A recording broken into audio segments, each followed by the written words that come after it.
Testing, testing. Oh, you got it? Did it work? Yeah. It didn't work. Okay. All right, I may have to move locations while we go. Okay. Okay. Take your time. As I said, Dave Merman isn't on yet.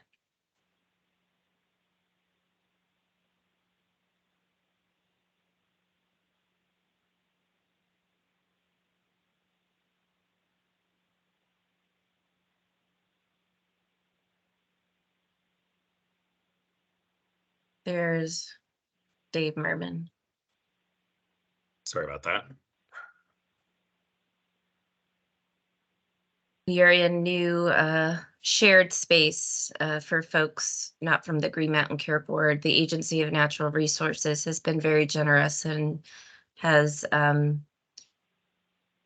given us some space to use since, as many of you know, our offices were completely flooded out. But we're fine. A lot less than what a lot of other people in Vermont are dealing with. So, and we're all safe. Okay, and Susan, it looks like we have everyone now. We do. Oh, great. Okay. All right. Well, good morning. I'll call to order the Green Mountain Care Board's meeting of July 19th, 2023. Thank you all for being here. Today we have a rate review hearing for Blue Cross Blue Shield small and individual group products. I'm going to appoint Mike Barber, our general counsel, as the hearing officer for today. I want to thank the office of the Green Mountain Care Board and the staff for coordinating everything. It really is remarkable that within a week of the floods and entire loss of our office, this is our third hearing. We had a 9-hour hearing Monday, and I presume today will be fairly long too. So huge kudos to Tyler and Kristen and Jean and Susan for making this all possible so that the work goes on, and for the staff for persevering and doing it all. So hope everyone's okay, and huge thanks to everyone here and everyone else who's working to help the community on this. And I'll turn it over to the real quick, Tom Walsh, member Walsh, will not be able to attend today. He will review the transcript, I presume, and the hearing, and he may participate in deliberations if he does so. And with that, I'll turn it over to the hearing officer.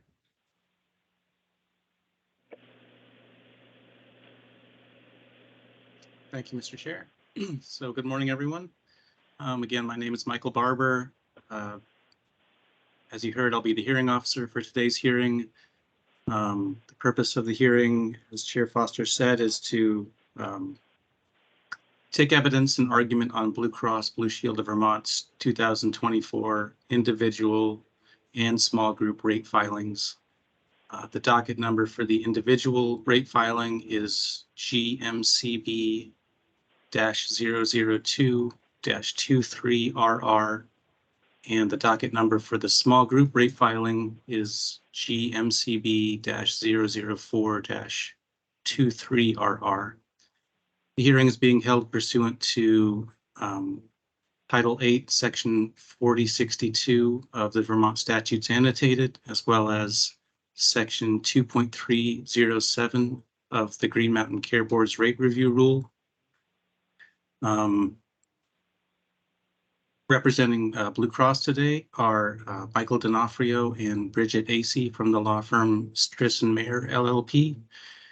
Representing the interests of health insurance consumers are Charles Becker and Eric Schulteis from the Office of the Healthcare Advocate. I also wanted to recognize the board's attorney, Laura Beliveau, who will be leading the direct testimony of the board's contract actuaries at Lewis and Ellis, and who may also have questions for other witnesses. Just want to continue what was going on before the hearing began, which was testing some audio. So because we're holding the hearing remotely, just need to make sure people can hear and be heard. And so I'm just going to do a roll call of people. And if you can, when I call your name, if you could just take yourself off of mute and confirm that you can hear. So we already heard from Chair Foster. Board Member Holmes? Yes, I'm here. Is my camera on? Yes. Okay. Thank you. And Board Member Merman, Yes, I'm here. Ms. Beliveau. Yes, good morning. Hi, good morning. Ms. Acey, Yes, good morning. morning. Mr. D'Onofrio, Good morning, Mr. Barber. good morning. You're a little quiet, but I can hear you fine. Mr. Schulteis, Here. okay, Mr. Becker, Hello, good morning. morning. And Ms. Holland, can you hear everyone? Okay, Yes, thank you so much, hearing officer. Martine, Good morning. morning.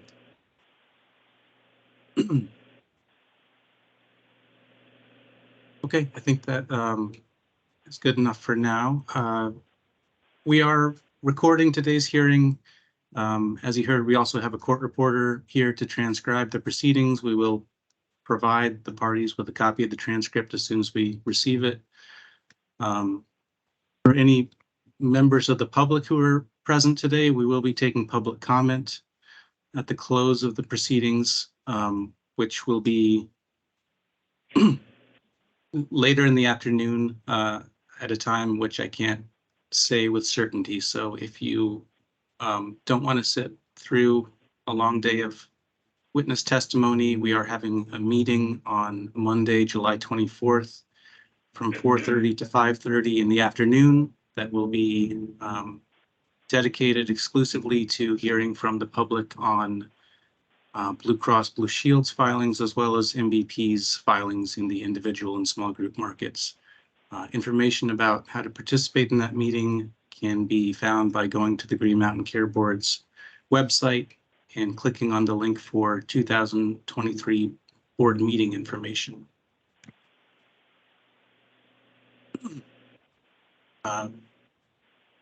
Just want to spend a couple minutes on binders. We received evidence binders on July 13th.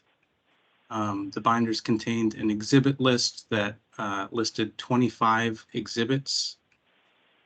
Exhibit 23, however, was a list of 18 exhibits from the healthcare advocate. That list contained hyperlinks to public data sources. On July 18th, the Office of the Healthcare Advocate submitted the 18 documents listed in that exhibit list, which are labeled HCA-01 through HCA-18. Those exhibits were distributed to the board and the witnesses via email. And so the binders, as they stand now, should contain a total of 42 stipulated exhibits, 18 of which are included in Exhibit 23 and labeled, like I said, HCA -01 through HCA 18. Does anybody have any questions about that?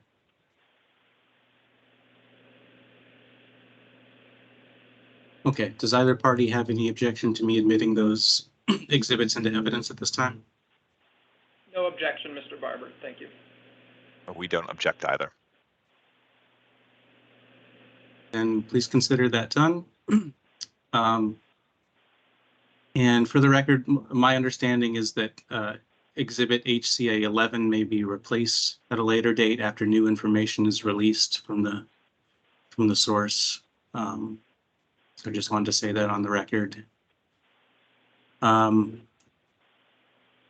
Yesterday, July 18th, at the board's request, Blue Cross prepared an additional document. I think I'll wait on that document until probably Martine's testimony. But I just wanted to note that for the record too. That was distributed to the board and the parties yesterday afternoon. And thank you for preparing that on short notice. Just before we move to opening statements, I wanted to say a few things about Well, first I wanted to give a thank you to the parties also for being ready to go today. I know you were all impacted by flooding, and yeah, just big thanks for being prepared, because these are very time limited proceedings. So on the issue of time management, we scheduled this hearing for 8 in the morning to 5 in the afternoon. Board member Merman has to leave by 4:30. I don't expect we'll be done by 4:30. And if we aren't, then he will have to watch the end of the recording, the end of the hearing. We did have a hearing on Monday on MVPs, individual and small group rate filings. It went a little bit past 5 based on past experience. I'm a little concerned about 5 o'clock today. So obviously the parties need an opportunity to present their best case, and the board needs an opportunity to ask the questions it has. But I just want to urge everyone here at the outset to just be mindful of the time and try to be efficient. So does either party have anything they would like to discuss before we move to opening statements?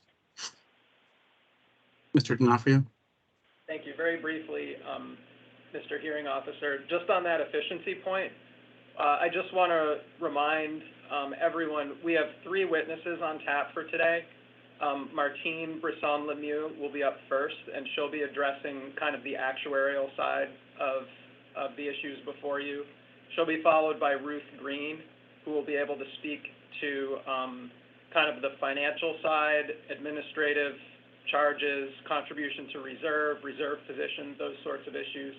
And then Dr. Tom Weigel, the Chief Medical Officer, is also lined up as a witness today to speak to, issues around provider contracting, quality, prior auths, that sort of thing. So you will likely hear our witnesses, particularly during board questions, defer to one another, and that's not in any way an effort to be evasive. It's just an effort to be efficient and not have you listen to testimony on the same topic from several different people when, there's kind of one person, prepared to be the witness on that topic, if that makes sense. Yeah, thank you for that, Michael. That's a good thing to say up front. So would Blue Cross like to make an opening statement at this time? Yes, please. Thank you. Good morning, everyone. Good morning, Chair Foster. Good morning to the board members and Hearing Officer Barber, my colleagues over at the HCA, and all my colleagues here at Blue Cross. I'm Mike D'Onofrio with my colleague Bridget Acey from Strisson-Maher. We'll be representing Blue Cross Vermont today. So let me start with the elephant in the room. As you know, Blue Cross is asking for a sizable increase in these markets this year, on the order of 17.5% to 18%. Blue Cross, of course, would far prefer to be here before you asking for a very small increase, or better yet, no increase at all. But it's our duty to develop and propose rates in these markets that will ensure Blue Cross's ability to pay the 2024 healthcare costs of its members. Blue Cross does not take this duty lightly, and it doesn't take the impact that this duty has on the people it serves lightly at all, including the people in this room. So we take very seriously the inherent difficulty in your job, board members. You have to balance a group of interrelated statutory factors, including whether the rates are affordable, promote high-quality care, and promote access to that care. You also have to make sure that the rates are not excessive and that they're adequate from an actuarial standpoint, and that they protect the solvency of the insurer. Now, I wish I could point you to an easy path forward, but I can't. We understand the impulse to look for ways to reduce the rate request before you today. And we hear the voices of Vermonters and small businesses who already struggle to pay their premiums. But the evidence shows that there is nowhere to cut the rates before you, and I want to quickly walk through the would-be options. So first, there's no credible evidence for cutting Blue Cross's projected 2024 medical and drug costs. Those cost projections make up the vast majority, about 90% of the proposed rates in front of you. So that means about 90 cents of every proposed premium dollar goes directly to cover Blue Cross's members' health care and thereby support and pay providers, including our local hospitals, medical centers, primary care practices, et cetera. Now, Lewis and Ellis, your contracted actuary, analyzed the rate development in both markets and found it to be reasonable. They recommended only 3 changes, all of which we agree with, and none of which really quarrel with the way the rates were developed. So as a result, cutting this portion of the rates, which, like I said, makes up the lion's share, by, for instance, requiring Blue Cross to reduce some assumption that it made in developing the rates, can't be justified from an actuarial standpoint and would likely render the rates insufficient to cover the 2024 healthcare costs of Blue Cross's members. So that leaves Blue Cross's administrative costs and its proposed contribution to member reserves, but there's no justification for cutting those aspects of the rate either. In terms of administrative costs, to use Lewis and Ellis's words from their 2 reports, Blue Cross, quote, has atypically low administrative costs despite not being a very large health plan. It therefore appears that Blue Cross manages and limits administrative costs better than the typical health plan nationally. And Blue Cross needs those modest requested administrative costs in order to process claims, service its members, service providers, and meet its regulatory obligations. Finally, Blue Cross's requested contribution to reserves of 3% is necessary to leave in place to preserve the company's solvency, to protect its solvency. As L&E and the Department of Financial Regulation both point out, Blue Cross's RBC, its risk-based capital, and you'll hear more about that later, has declined significantly and is currently well below the range ordered by DFR. L&E notes that the 3% proposed contribution to reserve, though larger than the 1.5% of prior years, falls near the national median and is reasonable. So given Blue Cross's current RBC position, cutting the proposed CTR would imperil and not protect its solvency, which, as DFR explains, is a foundational element of consumer protection. Now, we expect that affordability will be a focus and a recurring theme today, and we understand that. On a gut level, how can something that is already expensive go up 17 to 18% and be deemed affordable? I want to offer a few thoughts before I close that I hope will help you in your deliberations in this regard. First, affordability is not defined anywhere, not in statute, not in rule, and therefore has many possible meanings, and I think it depends on the perspective you're considering. Affordable in what sense, affordable for whom, that type of thing. Every Vermonter faces some level of risk of sustaining an injury, an illness, somehow facing unexpected health care costs and an unexpected health care bill beyond our ability to pay. In exchange for these premiums, Blue Cross assumes the risk of covering those otherwise unattainable costs and thereby makes those otherwise unattainable costs attainable for Vermonters. Second, in assessing affordability from the consumer perspective, you cannot omit the impact of the federal subsidies. Those subsidies take the actual amounts that thousands of eligible Vermonters must spend on their premiums from their own pockets and brings them within reach based on their income.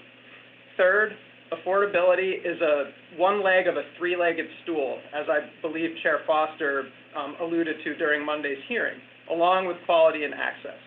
Now, reducing the rates in an attempt to make them more affordable risks toppling that stool by hampering Blue Cross's ability to promote quality and promote access to the care Vermonters need and deserve.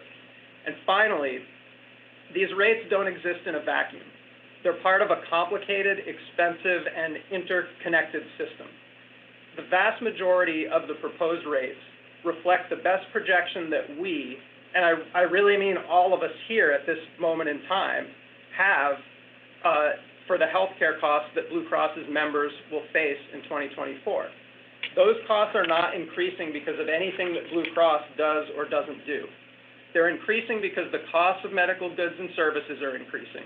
And they're increasing because our members' need for and actual uptake of healthcare is increasing. So if you reduce the proposed rates, but those underlying elements grow as projected, and as the evidence strongly supports they will, Blue Cross will sustain another loss in this market at a time when its solvency position needs to be prospectively maintained and not taxed. Therefore, we respectfully request that you approve the proposed rates, which will allow Blue Cross to continue to work with you and all relevant stakeholders across the healthcare system to try to make the system more sustainable. I want to thank you very much for your time. Thank you in advance for you and your entire team's energy and attention, especially in the face of the challenges we're all dealing with right now. And we look forward to today's conversation. Thank you.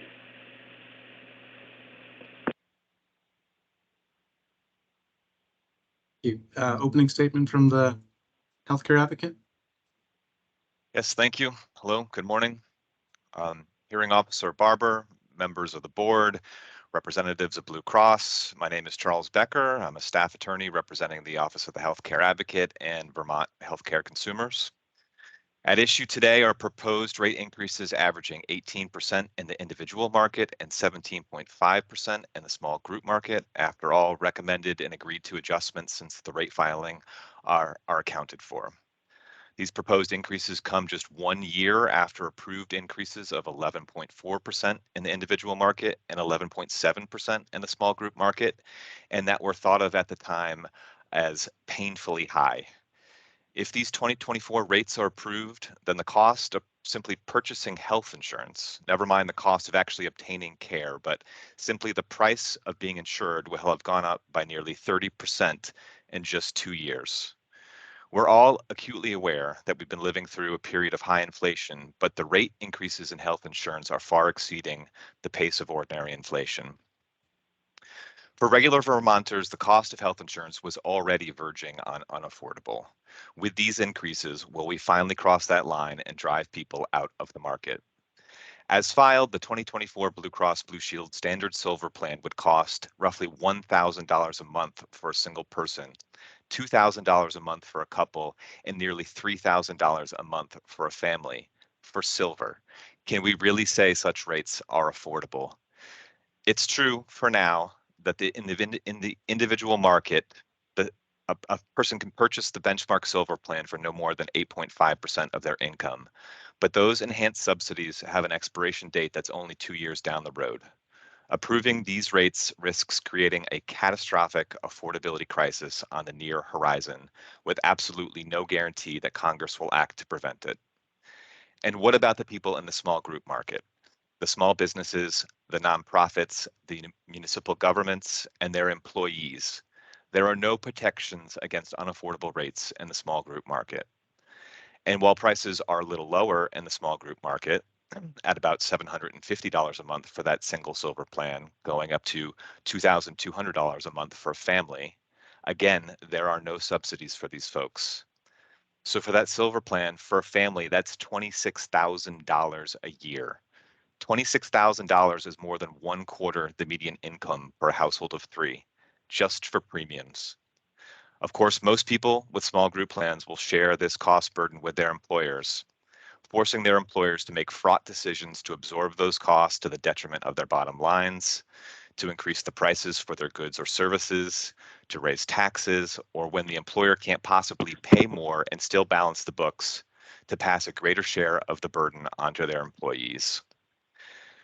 You're going to hear from Blue Cross that the rates are actuarially justified, that they are not excessive and also not inadequate, that they need every penny to pay claims, pay overhead, and make a modest contribution to reserves.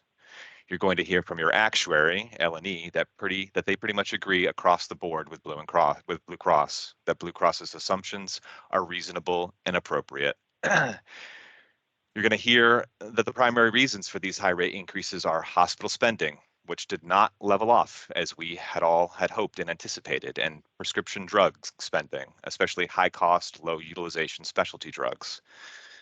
You're also going to hear from DFR that you should not cut these rates in any way that is not actuarially supported.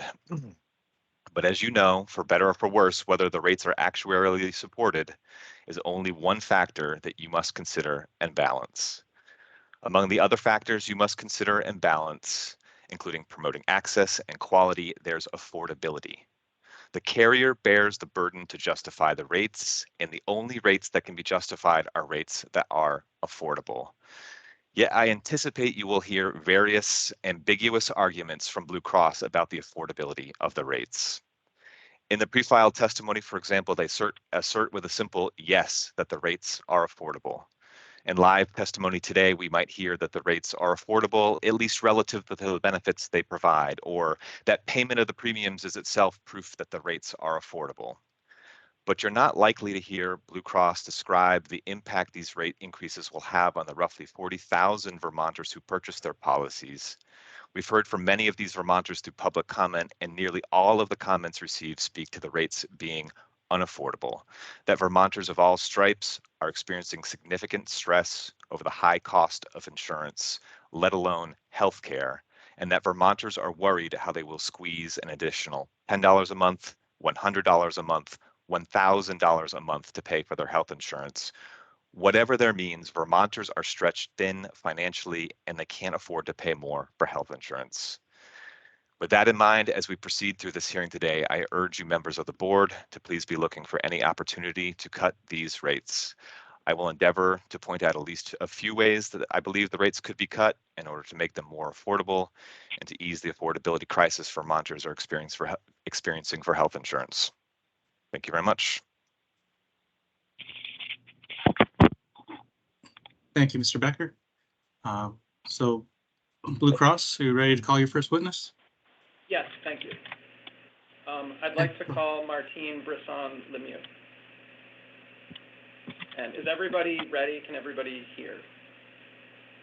Okay, thank you. Good morning, Ms. Lemieux. Good morning.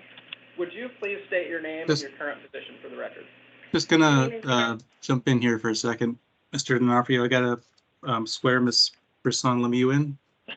Mr. Barber, I do that to you every time. I apologize. Not a problem. I was looking back at old transcripts. I do it every time. Do you mind if is it Brisson Lemieux? Am I pronouncing that correctly? Fine. Yes. Okay. Could you please raise your right hand? Do you solemnly swear that the evidence you shall give relative to the cause now under consideration shall be the whole truth and nothing but the truth, so help you God? I do. Okay, thank you. Thank you. Now, Ms. Lemieux, that you've been properly sworn in as a witness, I apologize. Would you please state your name and your position for the record? My name is Martine Brisson Lemieux. I am the Actuarial Director of Financial Integrity here at Blue Cross Blue Shield of Vermont. And how long have you held that position? Since November 2022. When did you first join Blue Cross? I joined in 2009. Yeah, Yeah, let me sorry. There's someone's not on mute. So if everyone except for Mr. D'Onofrio and Ms. Brisson Lemieux could mute themselves, please. Thank you. Sorry about that. Hearing officer, could they also just back up just a little bit? Just ask those last couple questions again, if it's no trouble. Yeah, do you know what the last part you got was? Yes, where she was employed. How long have you held your current position? Since November 2022. And when did you join Blue Cross? I joined the Blue Cross actuarial team in 2009. Could you describe your roles and responsibilities briefly over that time period? I started as an actuarial analyst, and I was working on individual and small group rate filings before the ACA market. And then I moved on to working on the filings for the ACA market. I also worked on factors for the large group market and Medicare supplements. Through the years, I was promoted to Associate Actuary, Manager of Actuarial Services, and now I'm the Actuarial Director of Financial Integrity. My primary responsibilities have always been to work on premium filings and setting rates. I've also been involved in our healthcare reform initiative and supported the teams that work through larger scale models through the years, such as the COVID model and the RBC model.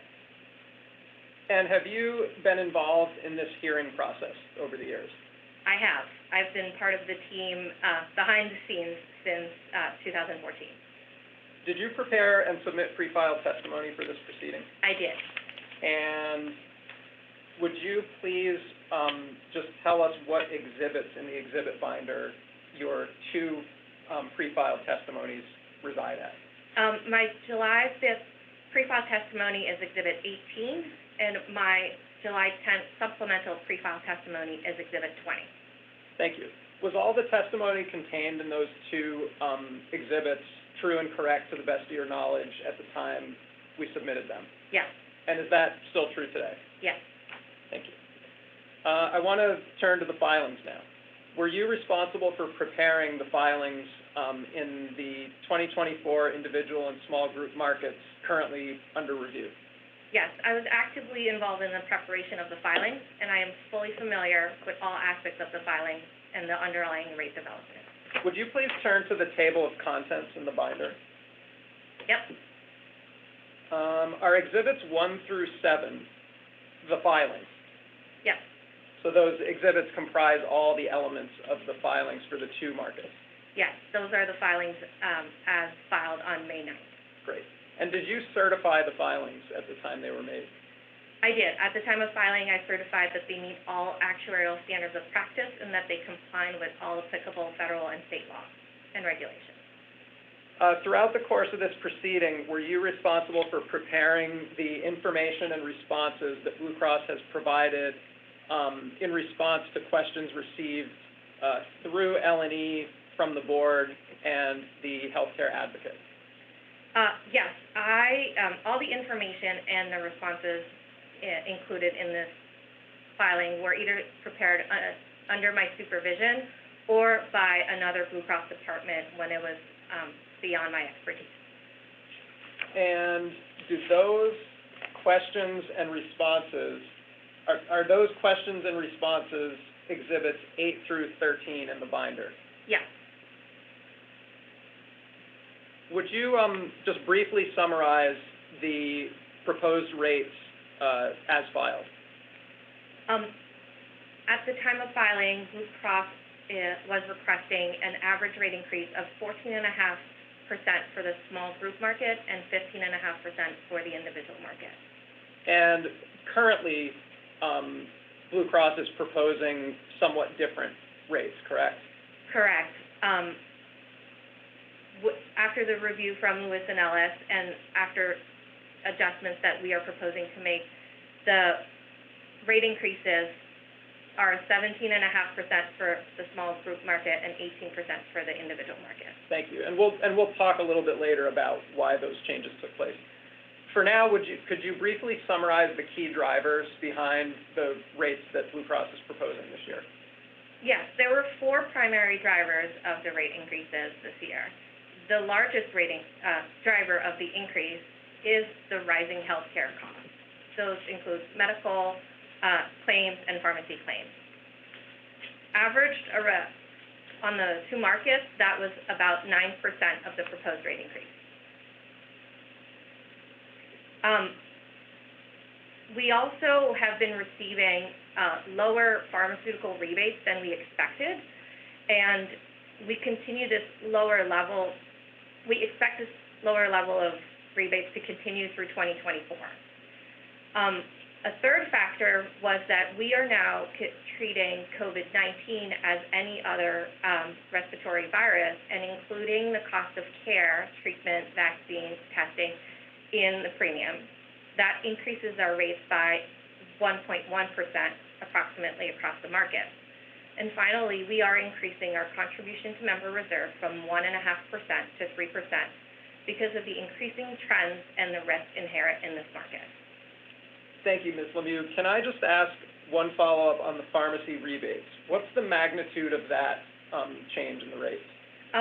Across both markets, it's approximately 1.3%. Thank you. So I'd like to delve into the rate development process a little bit. At what point in the process do you calculate the difference between the current year's rates that you're proposing and the prior year's approved rates? We compare the rates we are developing to the prior approved rates once we have a rate to compare. So said differently, we don't develop a rate increase, we develop a premium rate, and then we compare it to the prior approved rate. So do in this year as an example, did the approved calendar year 2023 rates play any role in developing your proposed 2024 rates? No, they did not. So at a high level, could you sum up how the rate development process works? Sure. We start with the most recent completed calendar year's experience of actual claims from the members in this market. And from there, we apply a series of adjustments, populations and trends adjustments to get to projected paid claims for 2024. We then add the cost of insurance to complete the rate development. So could you just explain briefly what allowed charges are, what you mean by that? Yes, allowed charges, they represent the total payments for healthcare services. They include both the planned portions, so Blue Cross payments to providers, and member cost share. And what allowed charges did you use as a starting point for this year's rate development? We included all claims for the individual and the small group market, so medical, pharmacy, pediatric vision, and pediatric dental claims. And for what year? For 2022. Thank you. Would you please turn to Exhibit 18, your July 5th pre-filed testimony, to pages 6 and 7? I'm there. Great. You see there's a graph on page 7. Yes, Did you prepare that? I did. And which market is this graph depicting? This is the individual market. If you were to prepare a similar graph for the small group market, would it generally look the same? Yes, the numbers themselves would be slightly different, but the components would be the same and the directions of each component would be the same. Okay. So starting from the left-hand side, would you kind of walk us through the column that's part blue and part orange, and then the next 3 columns that are kind of dark blue? Yes, so the first column represents the experience allowed charges we just talked about. The second column, we are calling it population and non-trend projection. That reflects the adjustments we make to recognize the population that is still enrolled with Blue Cross, and we expect to be enrolled with Blue Cross in 2024. It also includes the other components that impact claims, such as the addition of the hearing aid benefit or the expected changes in the insulin cost. So that's the column 2, the smallest one of all. The second column, the third column, is the impact of the cost trends. So this includes both the medical cost trends and the pharmacy cost trends. And finally, the fourth column, the last blue column, is the impact of the utilization trends, both medical, pharmacy, and vision and dental, really. And those 4 columns together take us to the projected 2024 allowed charges. Thank you. Now, what about the 2 yellow columns with the downward-facing arrows next door? So the first yellow column is our non-system claims. So those are claims that either don't take member cost share or are kind of outside of traditional claim payments. They include pharmaceutical rebates, the payments to the Blueprint, payments to the Vaccine for Vermont program, our payment reform initiatives. Altogether, those decrease the rates because the pharmacy rebates outweigh all the other components in there. And then the second yellow column reflects the risk adjustment transfer. That's a payment that we get from MVP, and it reflects the relative differences in our members' health status. Thank you. Now, what about the green downward-facing arrow in the next column? So that column reflects the expected member cost share, because the premium rate covers the portion of claims that will be paid by Blue Cross. This green bar reflects the portion of claims that is paid by members through deductibles and copay. And finally, what about the three gray columns to the right-hand side? The three gray columns are the cost of insurance. So they include the administrative costs, taxes and fees, and the contribution to member reserve. And finally, the last column at the far right. The last column on the far right adds it up all together and is the projected premium average on a PMPM level. And does that kind of sequence of events sort of lay out the actual process you go through to develop the rate? It does. I noticed that the far left-hand column and the far right-hand column are almost identical in the PMPM. I think they're within a couple dollars of each other. So are you able to draw any conclusions from that fact? Is it just a coincidence, or do you see any significance in it? Well, the fact that they're only $2 apart is a little bit of a coincidence. The small group graph would show us a $20 difference. But that still tells me that the vast majority of the premium is driven by healthcare costs. So in the course of the process you've just described, you and your actuarial team have to make a number of assumptions, right? Right. So does that process result in a pinpoint answer for each element or category for which you're making an assumption? It does not. So for each of the boxes included in columns 2 through 7, there are many assumptions underlying each of the components. And for each of the components, my team and I worked through using actuarial techniques and judgments to come up with a reasonable assumption for each of the components. So that means as you're developing a rate, you have some ability to select values within those ranges you've described, right? Right. How do you make those choices? We go by two basic principles, which are that each assumption must be reasonable individually, and then the assumptions, when all put together in the aggregate, must also be reasonable. So what if in the course of developing a rate, you were to look at each range and set each value at the high end of the range?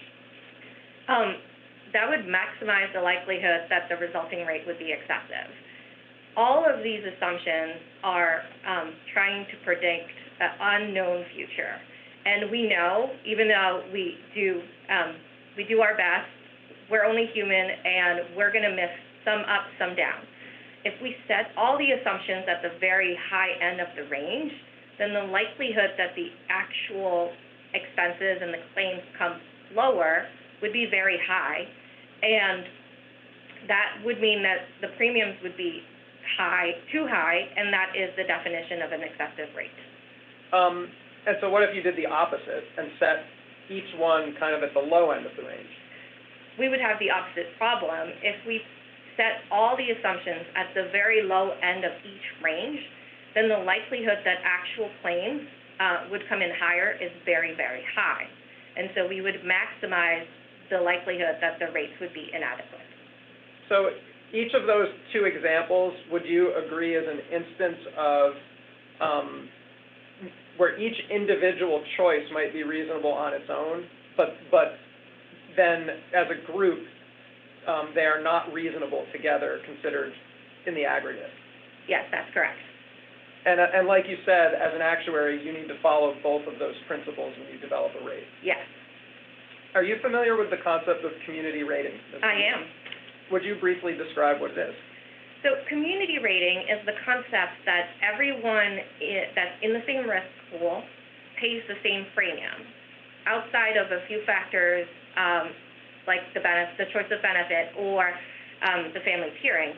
but everyone, regardless of their health status, so it doesn't matter how old you are, if you have a chronic condition, you need surgery, or pregnant, or you have absolutely no reason to need healthcare services.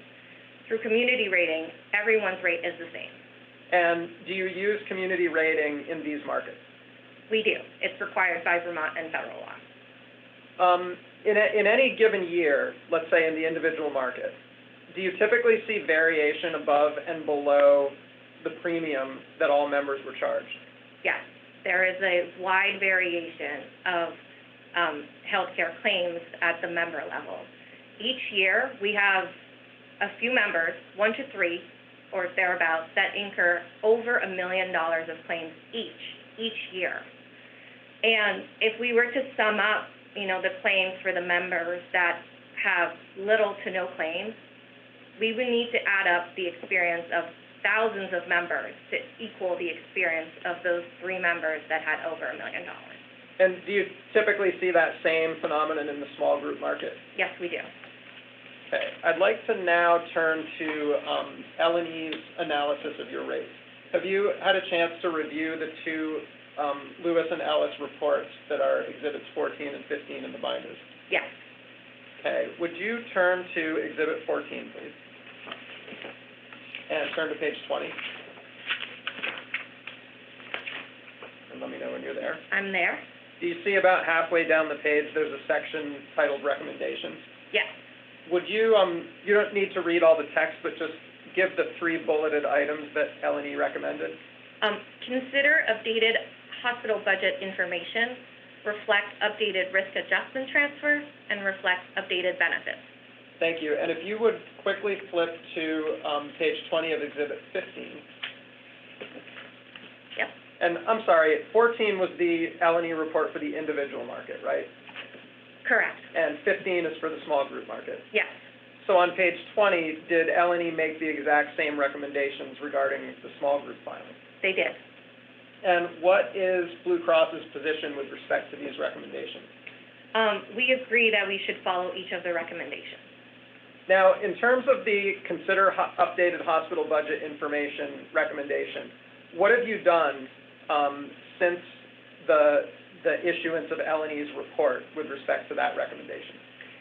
So we, once the hospital budget narratives were posted on the Green Mountain Care Board website, we looked at them and recalculated our unit cost trend projections using the submitted hospital budget. And we also recalculated them using last year's ordered reduction to the hospital budget. What was that? What was last year's, what was the reduction that the Green Mountain Care Board ordered last year? What number did you use there? We used a 17% reduction. Thank you. Could you please flip to pages 2 and 3 of Exhibit 20? And that's your supplemental pre-file testimony, right? Right. Could you please, I'm looking at,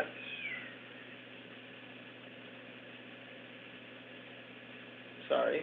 Well, could you please direct us to where in your pre-file testimony you summarize the outcome of that analysis that you did? So on page 2, starting on line 18, summarizes the impact of the hospital budgets as filed, which would increase the filings by about 2.1%. And then on the top of page 3, that summarizes the impact of the hospital budget, assuming a similar reduction as last year, the 17%. And that would increase the rates by 1.4%. And I am realizing now that there is a typo on that page. Which is? So on line 10 of page 3, the 1.3 should be a 1.4. Okay. And is that the change that Blue Cross believes should be implemented based on this recommendation? Yes. Thank you. Are there other changes besides the 3 L&E recommendations that Blue Cross believes should take place? Yes, we have 2 other changes we believe should take place. First, we believe the rates should reflect updated information we have for New Hampshire hospital contracts that renewed on July 1st, 2023. The actual negotiated rates are lower than what was originally estimated in the filing. And what's the other change that you recommend? We're recommending aligning the membership assumption used to calculate the silver load to use the assumption that Lewis and Ellis recommended for MVP's individual filing. Why does Blue Cross recommend this change? We're not doing this to try to gain some sort of market advantage. We are doing this for our subsidized members.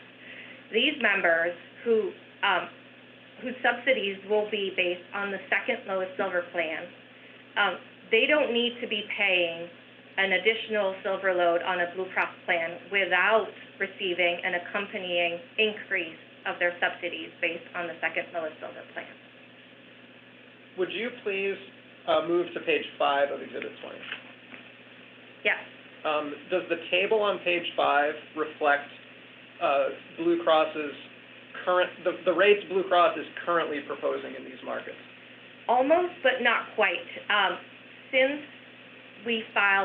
I filed this supplemental pre-file testimony, the last hospital budget narrative was posted on the Green Mountain Care Board website.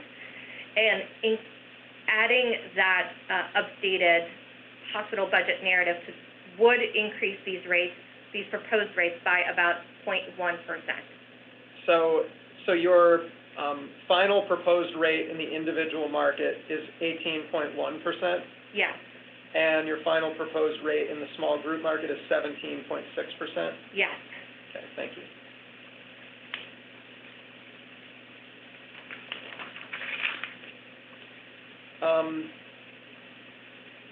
So just I'd like to wrap up by taking a look at the statutory criteria that govern this process, Ms. Lemieux. Okay. If you would turn to Exhibit 1, Section 1.3, which is on page 3.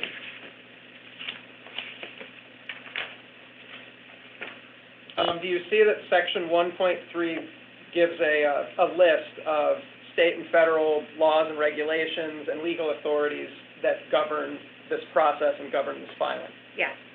And in your professional opinion as Blue Cross's chief actuary, do the filings comply with those requirements? They do. I want to ask you some questions about the Vermont statutory criteria. Okay. Are the rates that Blue Cross is proposing in these markets unjust, unfair, inequitable, misleading, or contrary to Vermont law? No. Are they excessive? No. Are they inadequate? No. Are they unfairly discriminatory? No. Do they protect Blue Cross's solvency? Yes. Do they promote quality care? Yes. Do they promote access to care? Yes. Are they affordable? Yes. Could you please explain, from your standpoint as Blue Cross's chief actuary, why you believe the rates are affordable? Well, there's no definition of affordability in the statutes, the board rules, or even the actuarial standards of practice. When I think of affordability, I think of what insurance is and what the alternative is. In our current system, the alternative is to be uninsured. So is it more affordable to be uninsured and to pay for your health care needs when they come up? That might be true for some people with very limited healthcare needs. But for members with any sort of high claims, or not that high claims, right? But whether you have a cancer diagnosis, your child breaks their leg, you get pregnant, or you need a life-changing drug that costs hundreds of thousands of dollars a month. For them, the answer is undoubtedly no. It would not be more affordable to be uninsured. And every Vermonter will at some point need to access healthcare services and care that they could not afford without insurance. Very expensive medical care. Ms. Lemieux, what do you see as Blue Cross's core role as a health insurer in Vermont's healthcare system? as I just said, we are the alternative that allows Vermonters to avoid the direct exposure to very high cost, very high priced healthcare services.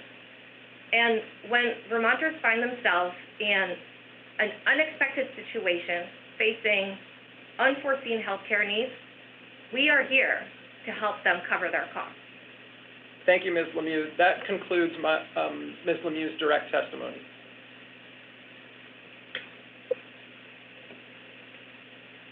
Thank you. Mr. Becker, do you have questions for Ms. Lemieux?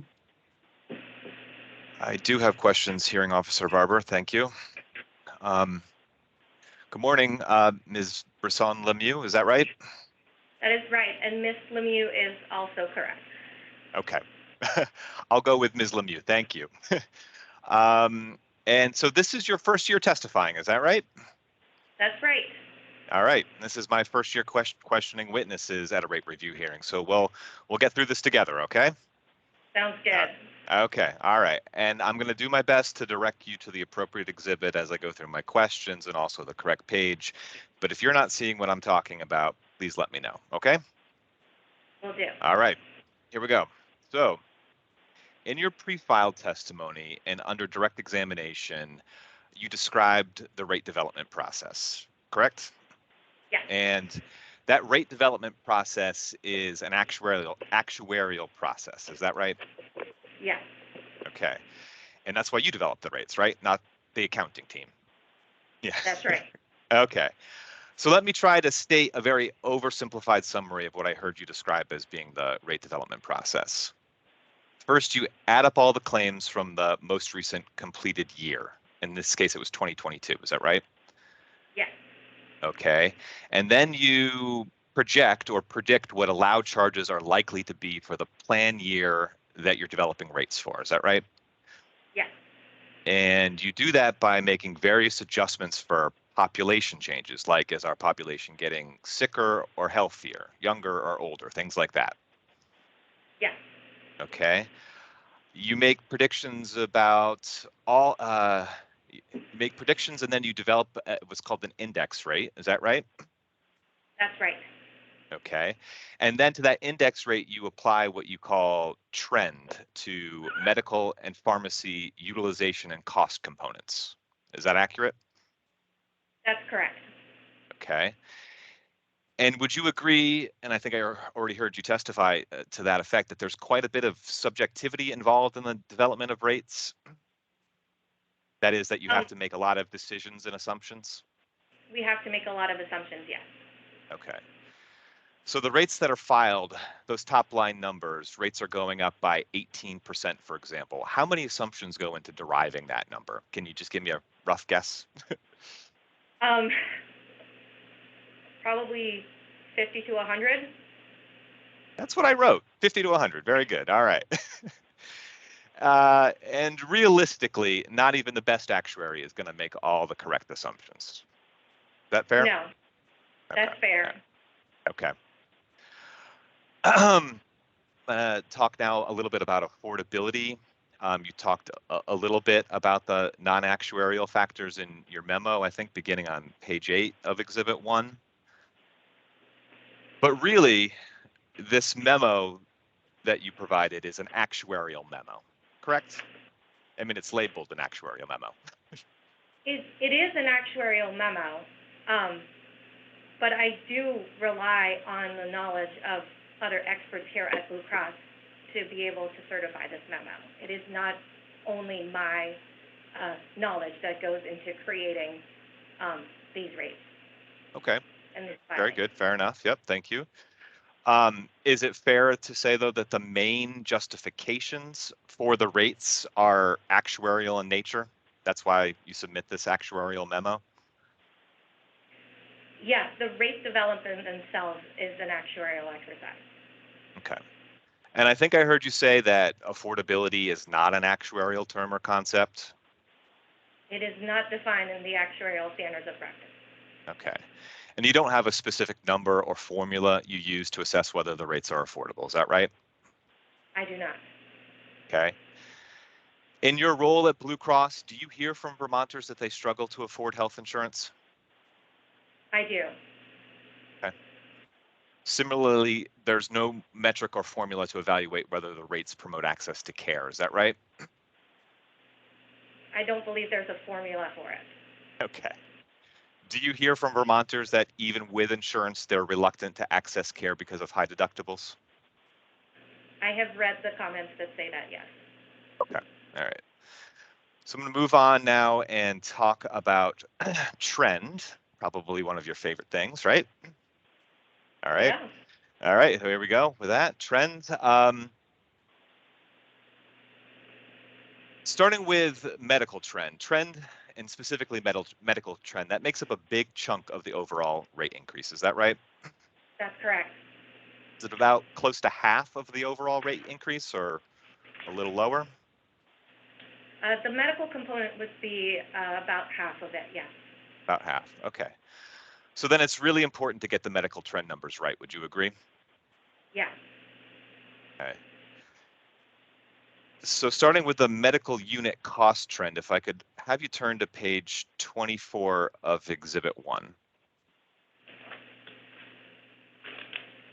This is your actuarial memorandum. Yes. Okay. And if I could have you read the last paragraph in the last sentence in the paragraph under unit cost, the second paragraph under unit cost, that last sentence, beginning for hospitals under GMB jurisdiction.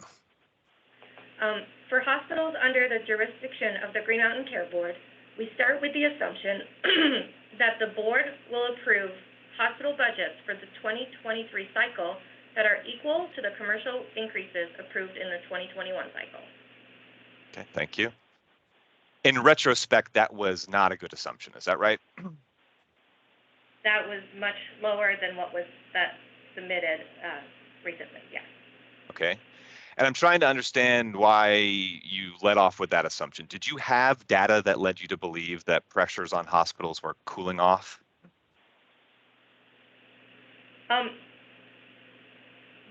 For that specific assumptions, we worked with our provider contracting team, and we felt that at the time of filing, it would be the right assumption to put in there. Okay. In retrospect, though, it seems overly optimistic. I think I just heard you say something close to that. Some hospitals actually had budgets that were pretty low that were just submitted, but the ones that are really driving the increases were much higher than 2 years ago. Fair enough. Thank you. Quickly, if you could just turn to your supplemental pre-filed, which is Exhibit 20, page 2. And I'll just go through this quickly. You already went through it with your attorney, Mr. D'Onofrio. On page 2, you respond to a question about the impact of the hospital budgets, and you don't provide a precise trend, right? But you estimate that setting the unit cost trend to the amount requested by hospitals would increase the rates, not the trend, but the rates by 2.1%. Do I have that right? That's right. Okay. And then on page 3, you go on to answer a hypothetical presented to you, assuming the board requires Blue Cross to cut the hospital's requests by 17%.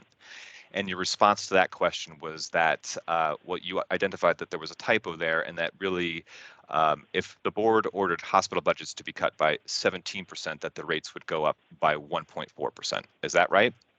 That's correct. At this time, is it safe to say you don't know what's going to happen with the hospital budgets? I do not know what will happen with the hospital budget. And that this large component of overall trend, nearly half of your medical cost trend, is still quite uncertain? Is that accurate? Yes, that's accurate. All right. Turning back to your actuarial memorandum, Exhibit 1, page 24.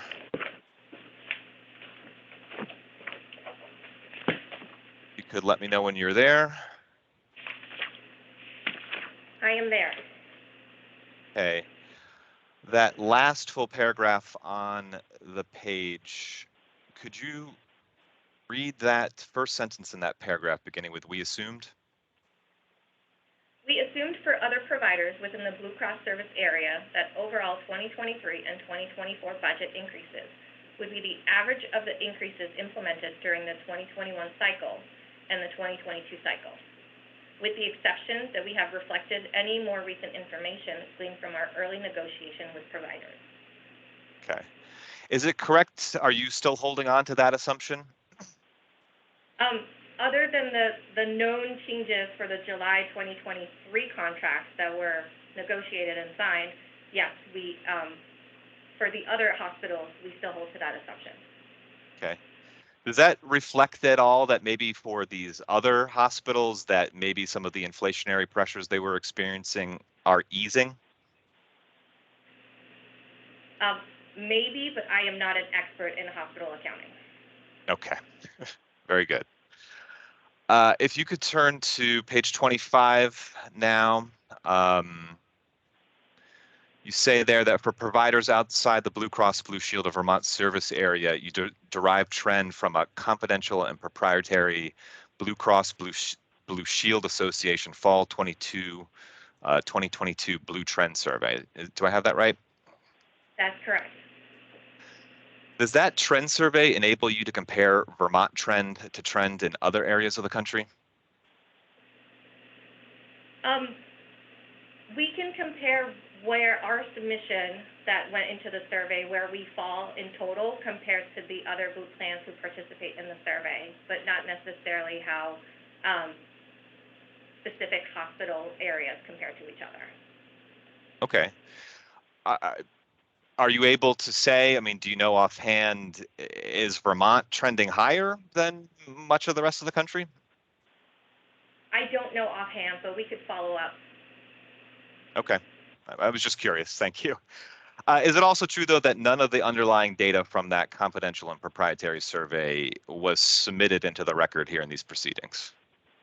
That's correct. Okay.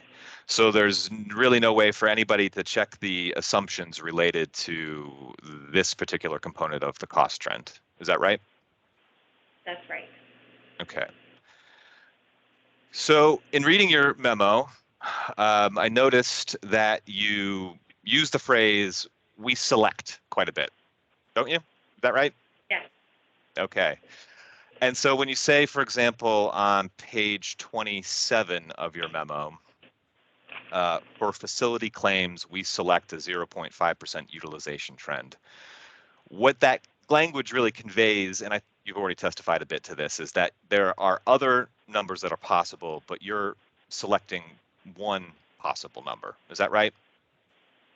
That's right. There's a range of reasonable answers, but we have to select one so that we can calculate one premium rate. Okay. Yep. Thank you. And I had it in mind that I was going to run through a couple of examples, but I think in the interest of time, I'm going to skip over the examples. I think the point's been adequately made, that there's a range of possible numbers that you could select from. But I would have liked to ask you, for these selections you're making, is it true that as a rule, they're not 100% accurate? I mean, it would be impossible. If I get an assumption exactly right, I would buy a lottery ticket. There we go. And if I could just quickly have you turn to Exhibit 14, which is L&E's individual market memorandum, to page 5.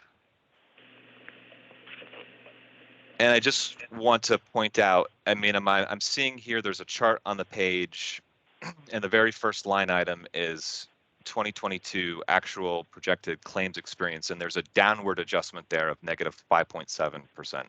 Am I reading that right? That's what it says. And that means that for 2022, you overestimated trend by 5.7%. Is that right? Not quite. So L&E, my understanding is that L&E does this chart by comparing the URRT, the Unified Rate Review templates from one year to the other. And that particular line item in the 2023 filing, so reflecting 2021, did not include the cost of COVID. So it's a little bit, it's slightly different. When I look at how our implicit, so in the 2023 rates, right, it went from 2021 to 2023, so there was a middle, like an implicit 2022. And when I compare that to the actual 2022, they were really close. Okay. All right. Well, I appreciate that. Thank you. I skipped over some medical trend questions, but I do want to ask you about pharmacy trends. So if we could go back to your actuarial memorandum, Exhibit 1, and turn to page 33. And so I just got there. Are you there? I am there. Okay. And really here I want to tee up some questions that I'm going to want to follow up on in executive session, since ultimately my questions here relate to Exhibit 2, page 35, which is one of your actuarial exhibits, Exhibit 3I. You don't need to turn there now because we're not going to talk about it, but I'm teeing these questions up because I want to talk about that exhibit down the road. And that exhibit is mostly redacted. So I do, though, here in open session, want to get you on the record about a few things. So on page 34, I brought you to page 33. I meant 34. Could you read the second sentence under the heading generic cost trend, that first paragraph? We select 3.8% for the generic cost trend, which is roughly the average of the 24-month regressions and the year-over-year results.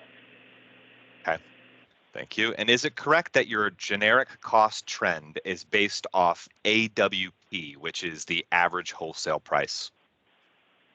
That's correct. Okay.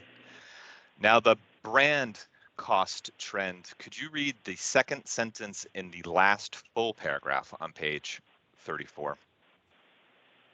We select 10.5% for the brand cost trend, which is the average of the 24-month regression on monthly data and the most recent year-over-year result. Okay. And your brand cost trend is also based off AWP, is that correct? That's correct. Okay. On page 35, you discuss specialty drug trend and you blend utilization and cost together, which is a little different than how you've done the other ones. Could you read the second sentence in the final paragraph under the heading specialty drugs? We select 19.5% as a contracted adjusted trend. Okay, thank you. And you don't say so in this paragraph, but is it also true that the cost component of this specialty drug trend is based off AWP? So for specialty trends, we do select a total allowed trend, which includes cost and utilization. So that's our selection. Now for URRT purposes, we do split out between utilization and cost. And in the URRT, or for URRT purposes, is the specialty cost trend based off AWP? No, we for this particular one, we calculated the utilization trend and then sort of backed into a cost trend. So it would be based on allowed charges. Very interesting. Okay, thank you. The next section, changes in pharmacy contracts. Could you read the first two sentences under that heading, changes in pharmacy contracts? Vermont Blue Rx has established contracted rates with its new PBM that continues to provide substantial savings to consumers. Furthermore, the contract includes annual discount improvements that will impact the projected pharmacy allowed charges. Okay, thank you. The annual discount improvements, I'm going to hold off asking you anything more about those until we have an executive session. The substantial savings reference there generated by your PBM, I have a few questions about that. So if we could turn to Exhibit 13, which are your responses to HCA questions. Yes. And specifically your response to question 7, which is on page 5 of Exhibit 13. You cite 2 factors for the savings generated by your PBM. You cite improvements in ingredient cost through better negotiated discounts and improvements in rebates. Do I have that right? That's right. Okay. When you say improvements in ingredient cost, the ingredient cost you're referring to that you're getting an improvement from, that's the average wholesale price. Is that right? It's a discount on the average wholesale price. So the allowed charges for a pharmacy script starts with the average wholesale price, and then we have a negotiated discount with our PBM to reduce that cost. So it's a discount off of AWP. Yes. Okay. AWP is confidential and proprietary. Is that right? I don't believe it is. The average So person, can the average person go online and download an AWP pricing file? Do you know? I don't know. Okay. All right. Is there a single source for AWP or are there various sources for AWP? I believe there is a single source, but I can confirm. Okay. Thank you. Is it true in the industry? I mean, is AWP known to be an inflated figure? You're getting a discount. Object to the form. It's a bit vague, the use of the word inflated. Is AWP known to be a higher price than is actually paid for these drugs ultimately? It depends on who we're talking paid for. There are many layers in the pharmacy industry before it gets to the insurance company. And I know this, but right now I'm not remembering all the different components of the pharma industry. It's okay. It's all blurring for me too. Blue Cross is not paying AWP for the drugs its members utilize, is it? No, we're not. Okay. AWP is not what your PBM is reimbursing pharmacies at for these drugs either, is it? I don't know. Okay. I don't know that component. Your actual ingredient costs are some unknown to us amount below AWP. Correct. Okay. And so the substantial savings you're getting are savings off of a price that's artificially higher. It's higher than what the drugs cost. Well, the savings we calculated were really trying to compare the contracted discounts we had with a prior PBM. So the savings we are showing on this page are really just an estimate because we don't have a contract with the prior PBM. But it's to show the impact of the decision Blue Cross made to change the PBM and how that was helping these rates and helping our members. So you're getting a better deal with this PBM. That's fair? That's fair. Okay. When a member is in the deductible phase and they have to pay their full costs in full, do you know, are they paying AWP at the pharmacy counter? They are not. Okay. They're getting your discount. Yes, our members are getting our discount. Okay. You also cite higher rebates from your new PBM than from your previous PBM. In your job, is it a part of your duties to keep abreast of current developments in your field? Yes. Would that include things like the impact that rebates are having on drug prices? To a certain extent. I can tell you the impact of the actual rebates we've received in this market and our projection of what we will receive in 2024 and that impact on our rates.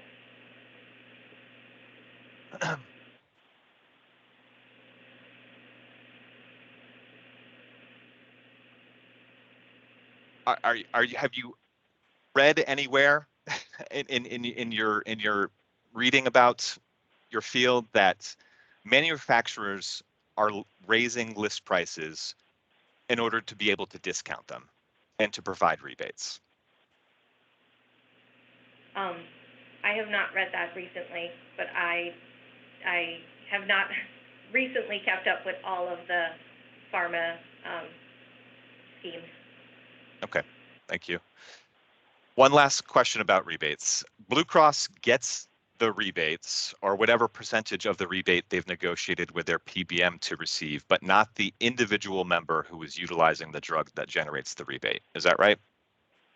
That's right. Every member on that pays these premiums gets a little bit from all the rebates because all of their premiums are lower. Okay. I have a few questions about your PBM. Are these appropriate for you? Should I try them with you? And if they're not, I could save them for someone else. Questions sort of directly with the relationship with the PBM might be better suited for Dr. Weigel. Okay. I mean, maybe let me just try this. And if you don't feel like you're the appropriate person to be asking, I'll save it for Dr. Weigel. Okay. You contract with a PBM to manage your pharmacy benefit for these QHP products. Is that right? That's right. And Optum is your PBM, right? Optum RX, yes. Okay. I'm just curious why you call it in your filings Blue RX and you don't refer to Optum. I believe that is the agreed name that we are talking for the PBM, but I can follow up on all kind of the reasons why it has a few different names. Okay. I mean, we just talked about you keeping up on trends and news. I mean, you know that there's a significant amount of controversy about PBMs and the role they play in the healthcare system, right? Yeah. And are you aware that all three of the big PBMs, of which Optum is one, that they're currently being investigated by the Federal Trade Commission? I was not aware. Okay. Blue Cross Blue Shield recently switched to Optum within the past 2 or 3 years. Is that right? Right, on July 2021. Okay. Do you know if Blue Cross Blue Shield of Vermont has yet done a full audit of your compliance with of Optum's compliance with your contract, so you can be sure that you're getting all the deals you're entitled to? I know that we are in the process of some audits. I do not know the status of the depth of that audit. Okay, thank you. I'm going to move on to CTR, and that's the last I have for you. So we're almost there. Okay, all right, thank you. Exhibit 1, back to Exhibit 1, your memorandum, page 47.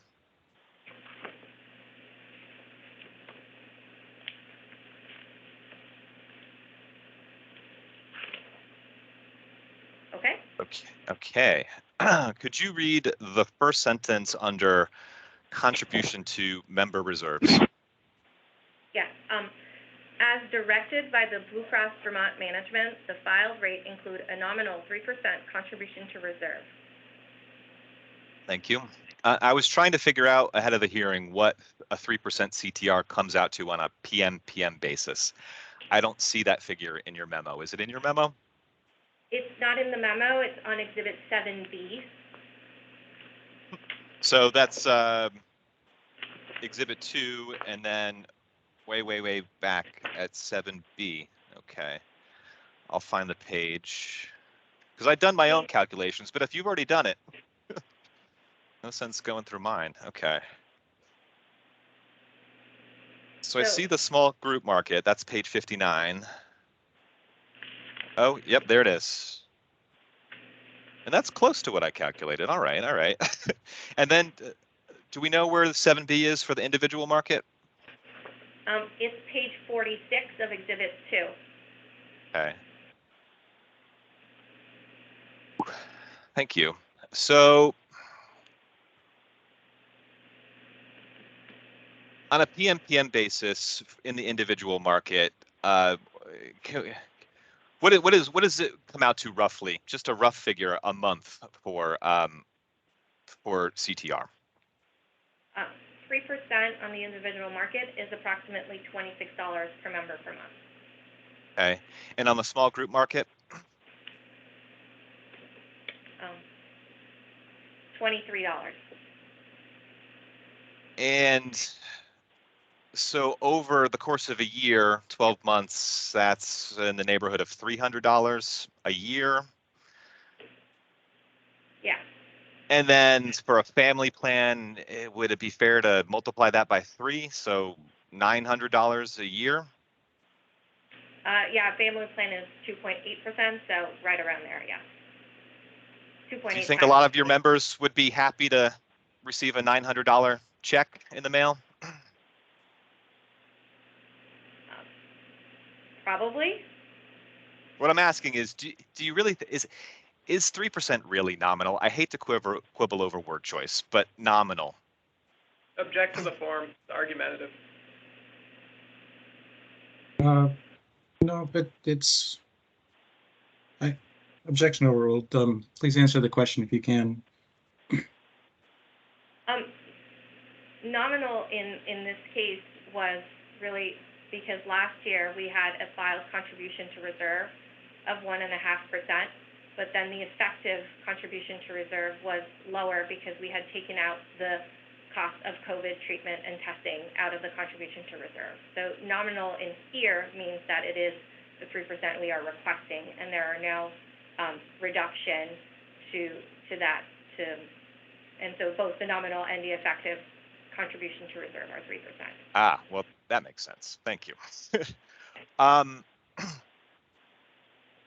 Do we know what the 3% CTR comes out to in total dollars for both markets? You probably know it off the top of your head.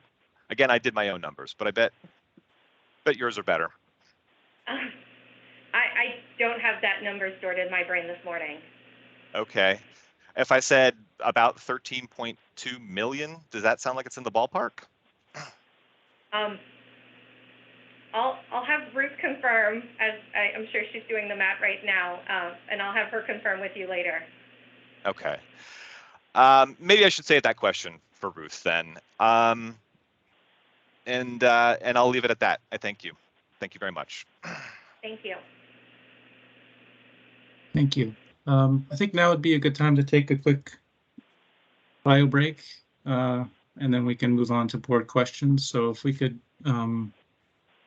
reconvene at 9:35, 7 minutes. Off the Sounds good. record. Thank you.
Hey, Mike, will you give me one additional minute? I need to move my location, I think.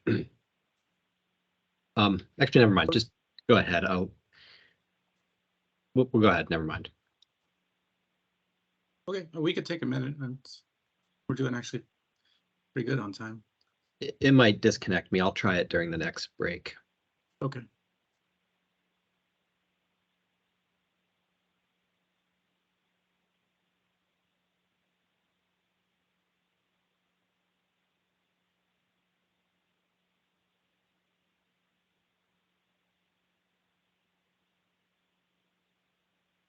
Tara or Kristen, I don't know who's projecting. If there's a way to take down the note there. Thank you.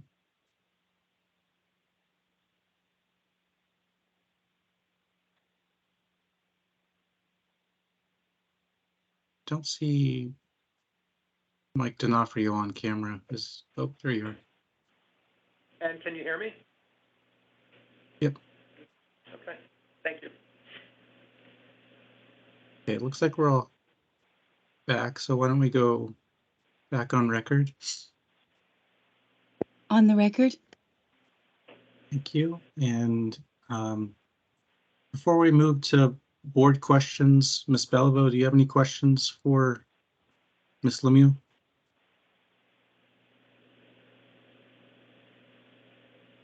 I do not at this time. Thank you.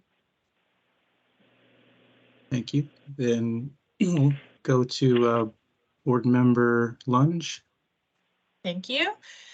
Good morning, everyone. I hope everyone's doing okay. So I wanted to ask you a couple of questions about the trend calculations. So in your testimony today, you spoke about how in your analysis you consider a range of options for the different assumptions. Could you tell us what the range of the medical trend that you considered was?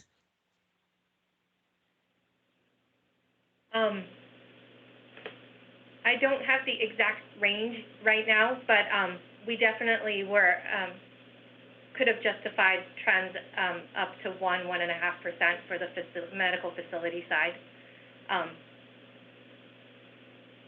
based on the data we were seeing. And could you provide us after the hearing the lower and higher ends of the range that you considered, please? Yes. Okay. Similarly, for prescription drug trend, do you happen to know the prescription drug lower and higher range that you considered, or is that something that you could provide after the hearing? We can provide it after the hearing. I can tell you that on the prescription drug side, at least on the utilization side, it's much, much narrower. It's been very consistent. Okay, thank you. I want to turn for a moment around to the issue of the prescription drug rebates. So the way the drug rebates are reflected in the rate, and please correct me if I'm wrong, but first you remove the rebate that you received for 2022. Is that correct? So the way we do it on Exhibit 5 is that that reflects our expectation of the 2024 rebates. And to get there, we sum up the 2022 rebates and apply adjustments to get them to our expected 2024 rebates. Yes, but first you would remove the 2022 rebates from the experience period assumption?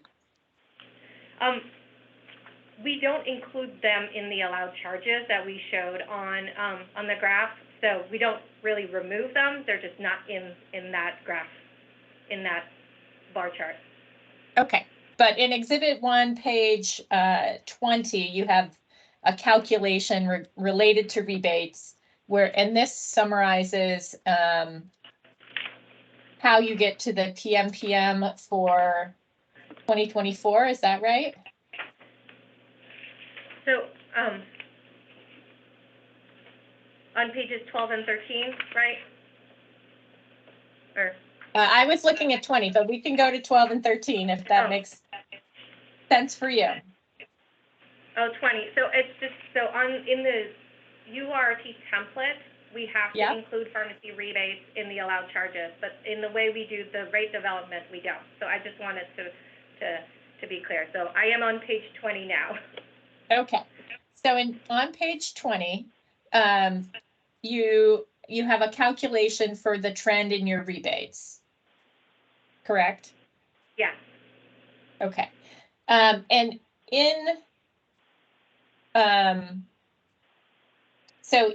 but earlier in your description, you mentioned that there has been an issue with lower rebates than expected. Could you explain that issue in a little more detail?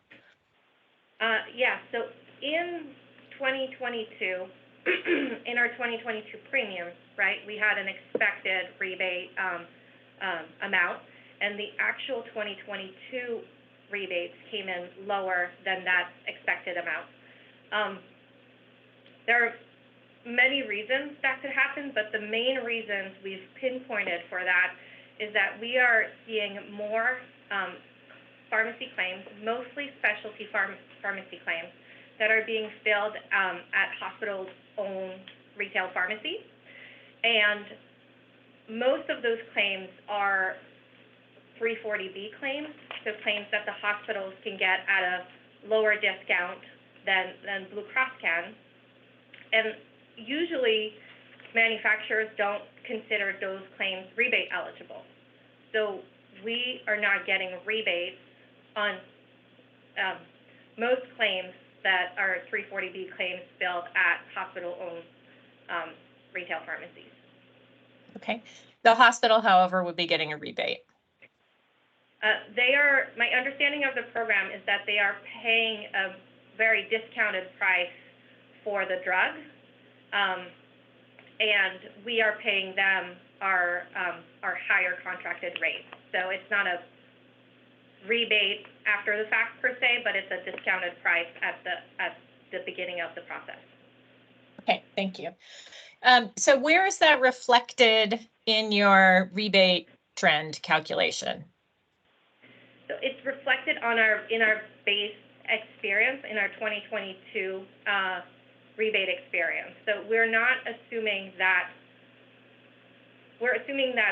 what happened in 2022 will continue, and not that it will worsen or change the pattern. Okay, thank you.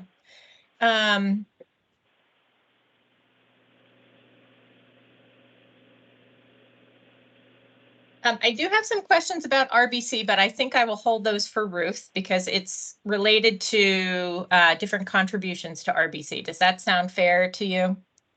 She Yes, seems like the right person. Okay. Yes, would be the right witness there. Great. And I have some questions related to your healthcare reform plans. I assume that would be Dr. Weigel or Ruth. Is that correct? Yes, Dr. Weigel is ready to answer those questions. Okay. All right, so I think that's it for me. Thank you, Robin. Board Member Holmes. Thank you. And thank you and welcome to the board and welcome to a long day at the board. Several of my questions actually were answered by your testimony, but I do have a couple remaining that I think would be best answered by you. Okay. So Blue Cross Blue Shield did not include COVID testing and treatment and vaccine costs in previous filings, right? I think you testified to that. I think that was in the That's correct. materials. Okay. Can you turn to page 15 of Exhibit 15, which is actually the L&E analysis? I think it's for the small group filing, although there is a similar page 15 on Exhibit 14 that says the same. Can you just read the first paragraph under the changes related to COVID-19? And tell me if that's accurate. I'm still trying to find it. Give me a minute. Oh, no worries. I've got it. Oh. Starts with last year- year's filing. Yeah, that sentence. Yes. Last paragraph. year's filing contains 2 adjustments related to COVID-19. Firstly, Blue Cross previously removed direct COVID-related costs from the base period, replacing them with a smaller-looking forward figure. With the end of the public health emergency, BCBSVT is now incorporating COVID costs into the rates as any other disease and assuming that the 2024 costs will mirror 2022 costs. This change increases projected claims by about 1.9%. Okay, is that assessment of what you did accurate? Yes, so last year, we had included direct COVID costs in the allowed charges, but then removed the equivalent on a PMPM basis from the contribution to reserve, which is why we had that conversation a few minutes ago about the nominal and the effective contribution to reserve. And the reason that was done was really to follow the rules, the URT rules, so that the allowed charges reflected the allowed charges. And this year, we are including the direct COVID costs and the allowed charges, but there is no, we are not taking them out of the contribution to reserve. Okay. So when it says that you're assuming that the 2024 costs will mirror the 2022 costs, does that mean that you're assuming that the treatment and the vaccine and the testing costs in 2024 are based on the experience in 2022? Yes. Okay. So I actually went to the CDC website recently to see if 2023 mirrors 2022. Assuming that, you know, we can see what's happened since 2022, to see if the assumption that 2024 is going to reflect 2022 seems like a robust assumption. And if you look at January 15 of 2022, for example, the CDC website has 151,000 hospital admissions for COVID. And if you look then at January 15 of 2023, that hospital admission rate is down to 37,000. And if you look at July 8th of 2022, there were 39,000 new hospital admissions. And if you look at last week, there were only 6,000. And if you do the same analysis for ED visits that were reflective of COVID, you know, people going to the ED for COVID, you see a huge similar precipitous decline in ED visits. For example, January 15th of 2022, it was 13% of all ED visits, and in January 15th of 2023, it was 2.6%. It's now down to 0.6% of all visits. So I guess what I'm trying to understand is, and maybe I just don't understand the process that you used or the rationale that you have for assuming that the 2024 experience will mirror the 2022 experience, when just watching what's happened in 2023, hospitalization rates have plummeted, ED visits have plummeted, and the public health emergency is over, presumably because we're not seeing the incidents that we did in 2022. And then I would assume the associated costs with that incident. So if I'm understanding incorrectly, please help me. So we assume that the 2024 costs for everything related to COVID would be based on the 2022 data. And when we looked at very early at 2023 data, some lines of business were lower, some were slightly higher. And what our overall assumption is that we are now treating COVID like any other respiratory virus, whether it's RSV or the flu. And all of them have worse years than others, right? Most recently, RSV was everywhere, right? It was and I couldn't remember hearing so much about it. And so we're assuming that COVID, while some years might be lower, some years might be lower or higher, it will be either the same with other respiratory viruses. So we didn't want to treat COVID differently than all the other viruses that are going on and either spiking or not through the seasonal pattern that they have. But I mean, we had a public health emergency in 2022, which really makes it much different than all the other respiratory viruses. And the incidence rates were exceedingly high in 2022. So I think evidence suggests that we were in fact in a spike in 2022 for that particular respiratory virus. So assuming it's the same as all of the others would also assume that there was, you know, that there's not this spike and that there's a fairly regular distribution to those respiratory viruses. But there wasn't. So I guess, well, let me ask you this. If you were to recalculate the impact, which is for the small group market, it's an increase in claims by about 1.9%. If you were to update that analysis using the experience from January 2023 to July of 2023, what would that estimate look like? And I recognize you can't do that on your feet right now, but would you be able to supply an updated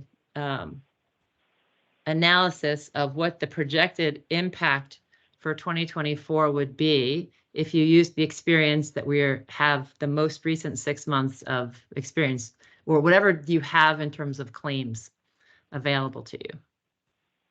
Yes, we can take that as a follow-up. We'll just need to be careful about the run out that we use, because there is a lag between when the claims are incurred and when we receive them.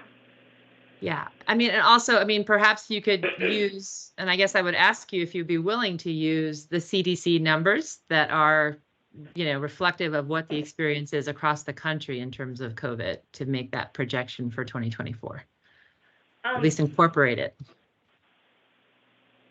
The reason I am pausing is that I know that Vermont fared very differently through this whole pandemic as the national averages. And so unless there are some specific Vermont or Northeast numbers, I would be cautious about using nationwide numbers for something that we know did not impact the country similarly, depending on the region. That's fine. If you wouldn't mind turning to page 27 of Exhibit 1.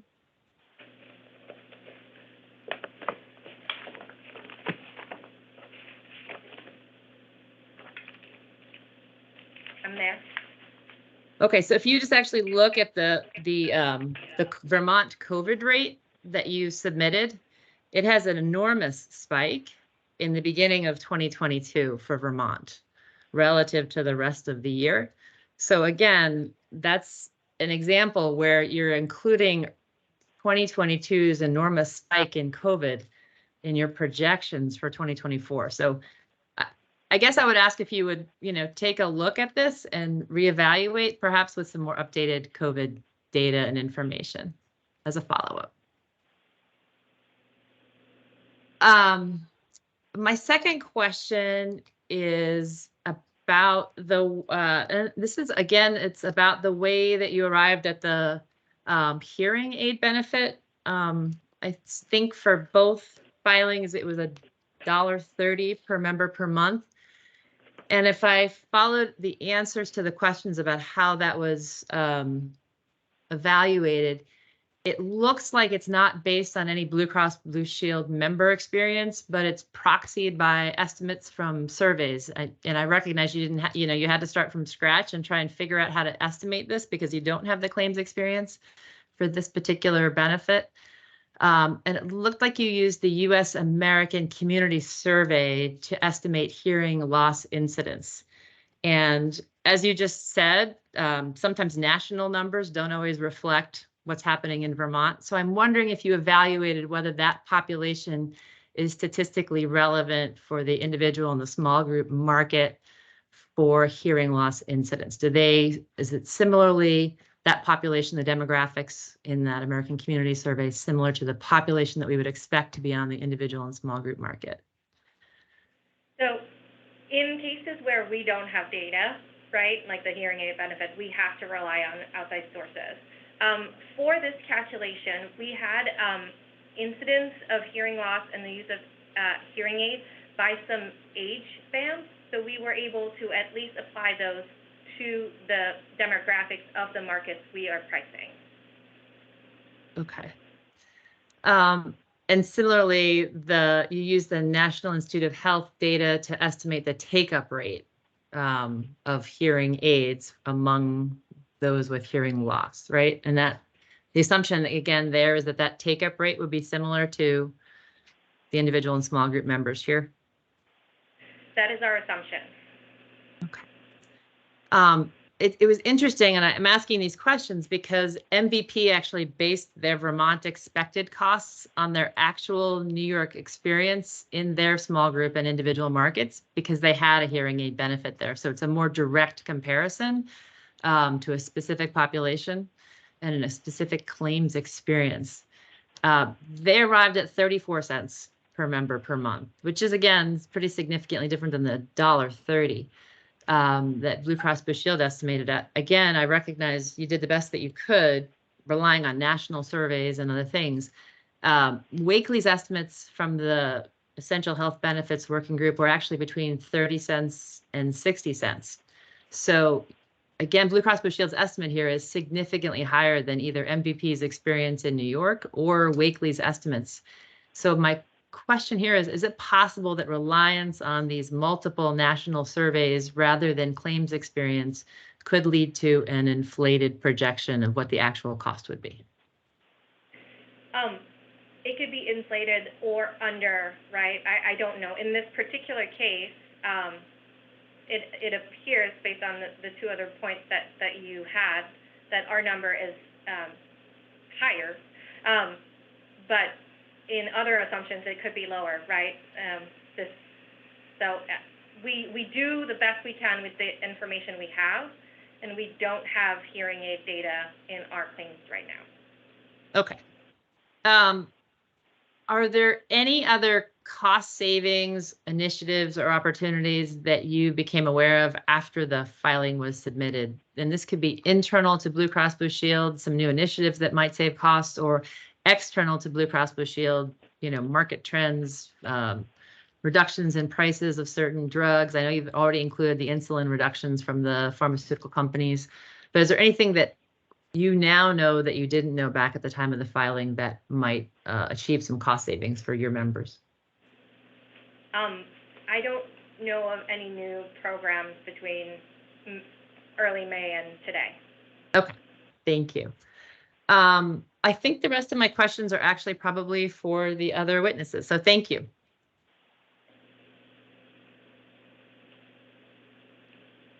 Thank you. Board Member Merman, do you have questions? Yeah, I just have a few. Hello, Ms. Lemieux. I'm new to these hearings as well, so you'll just have to bear with me, but I just have a few questions. I just wanted to follow up on some of the COVID questions. I had similar questions. Do you look at your influenza experience separately from other respiratory viruses or other medical trend? No, we don't. Okay. With regards to the 2022 COVID data in Vermont, are you aware that that also included the Omicron surge? Yeah, that was the January surge, right? 2022. Yeah. So that as far as my understanding of COVID admissions and testing and treatment was the peak utilization within Vermont and nationally. Do you know if that's the similar? Are you aware of a similar usage there? That does appear to be the peak we've seen, right? I don't think we've seen any peaks since. Yeah, and do you know if your COVID medical trend from 2022 breaks out inpatient, outpatient testing, treatment in separate categories? I don't have that today, but we could get that data. I would ask that you actually send that data to us as well. I think that'd be helpful and looking at that to understand how that potentially could affect the 2024 use. One thing that has changed significantly since then for, if not all hospitals in Vermont, but most hospitals in Vermont, is they're not routinely testing COVID on all admissions. That, my guess, will change in the winter months when there's other respiratory viruses, largely because they're a combined swab now, as you may be aware, which is why we know about so much more RSV in the world, because it's all the influenza, RSV, COVID swab. But that's a pretty significant expense too. Okay, if we could get the broken out data, that would be very helpful. My other questions are actually on the 340B program.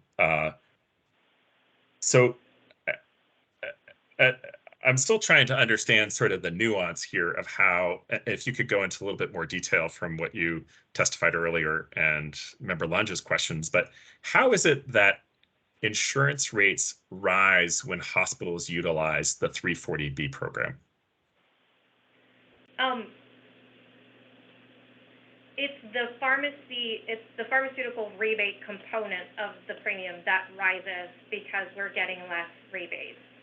Now, I am not a hospital accountant. I don't understand all of that, but anything that they receive or that they have savings from on the 340B programs, I can't tell you how that, then flows through premium rates. What I can tell you is that we are getting less rebates, and I have to reflect that in our premiums.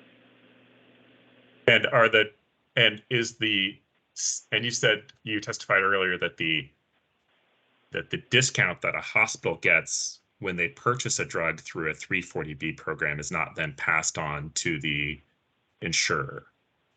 That's Is that correct? Yes. And you're getting the previously contracted rate on that specific medication? Yes. So my understanding is that, so we have a contract with our PBM for the cost of a drug, right? And the pharmacies, whether they're hospital owned or not, they get that price from us. But that's not necessarily the price they paid to purchase the drug. It's the price that we pay to them because they administered that drug to one of our members. And if they didn't buy it through the 340B program and there was a rebate, then that rebate goes to the PBM, not to the hospital. Is that correct? Right. And then it comes to the insurance company, and then we get to reflect those additional rebates in our premium. Okay. So my main interest in this topic is actually in specialty drugs. Do you know what percentage in Vermont of the specialty drugs that are delivered through hospital-based chains are purchased through a 340B program?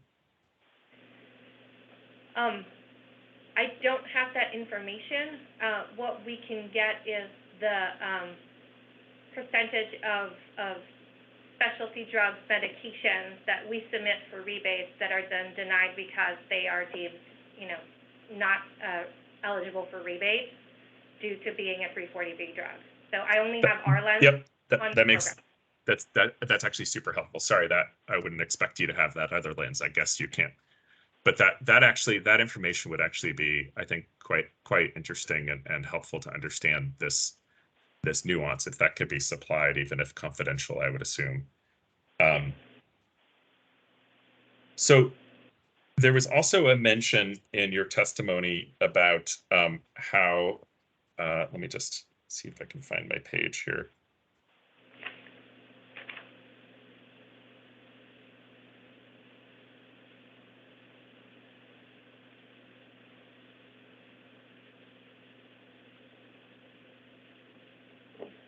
Apologize.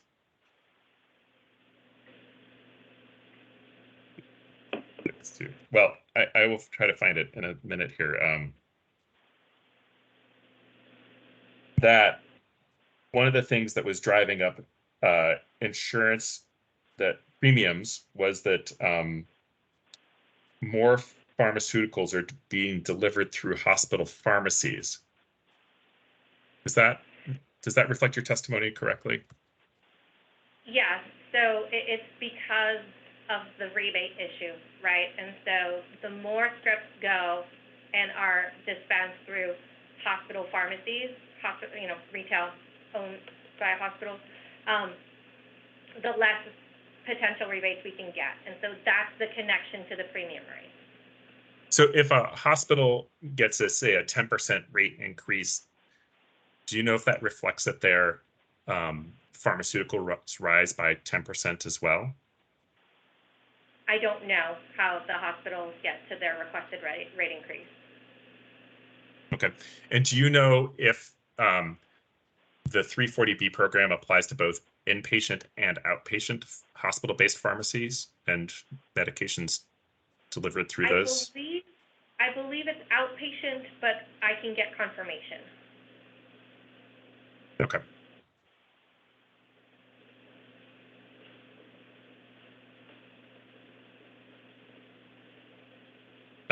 That is all I have for you right now. Thank you. Thank you. Chair Foster? Thank you. Miss Lemieux, are you the best witness to ask about how the rate promotes access? I believe Dr. Weigel would be better placed to answer those questions. Okay. Are you the best witness to address the affordability issue? I can give you my lens on it, but and those questions could also be answered by Ms. Green and Dr. Weigel.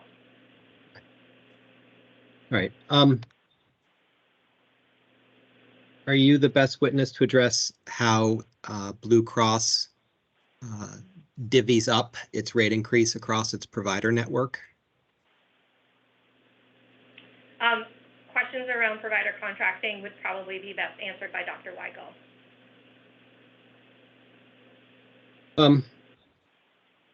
We start with affordability, and you had indicated you weren't aware of a definition, and you gave us, I think, a framework. Can you remind, the framework that I wrote down was that you consider affordability in light of what the alternative to not having insurance would be. Can you explain that to me? Yeah, so when I think of is something affordable, just in general, right? I think what are my other options? What's the alternative? And in our current healthcare system, the alternative to insurance rates is going uninsured. So that's the lens I put on affordability.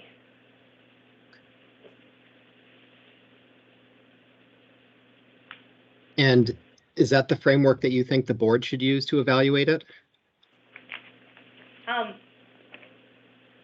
I think it's one of the many lenses that should be looked at. You know, it's important. I think it's important to think of affordability to whom and for what. And in this context, it has a lot of different stakeholders. You know, our premium rates are paid, you know, by our members, and we use them to pay providers, right? So it's that whole system and that whole chain. And so affordability to who and for what, I think is the lens that, you know, the wide lens that we should put, and we shouldn't narrow it down to only one perspective. Okay. You said there are other lenses that the board should consider in evaluating affordability. In your submission, your representation that these are affordable rates. What are the other lenses you think the board should consider? The consumer lens is very important, but also what we, you know, we Blue Cross kind of pass the money on to providers, right? And like we saw in the graph I was walking all of us through, the vast majority of the premium paid by consumers, by Vermonters, go directly to pay providers. A big majority of it is Vermont providers. And so that's another lens we need to look at. Is it what we are using these rates for? Who's, in the end, is getting that money? And a lot of it, over 90% of it, goes to providers to pay for, you know, whether it's office visits or prescription drugs, and it's all related to healthcare services.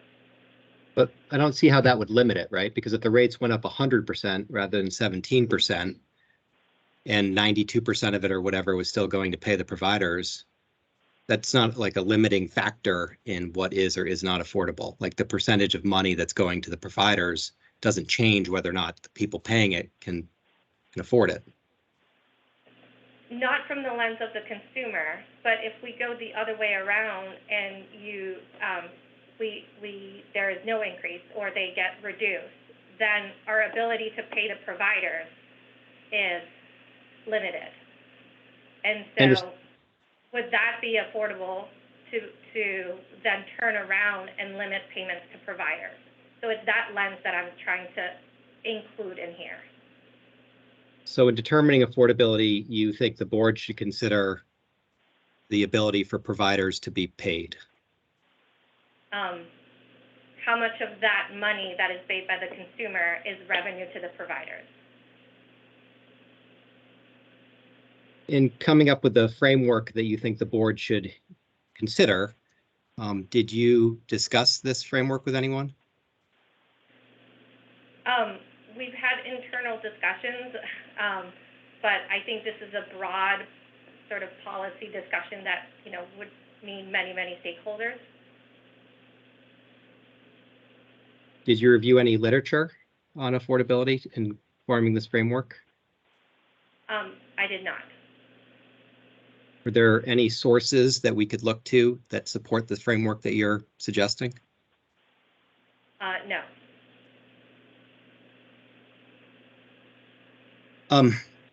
In thinking about affordability, are there any levels that you would find to be not affordable? So this rate, your testimony is in your conclusion, it is affordable, correct?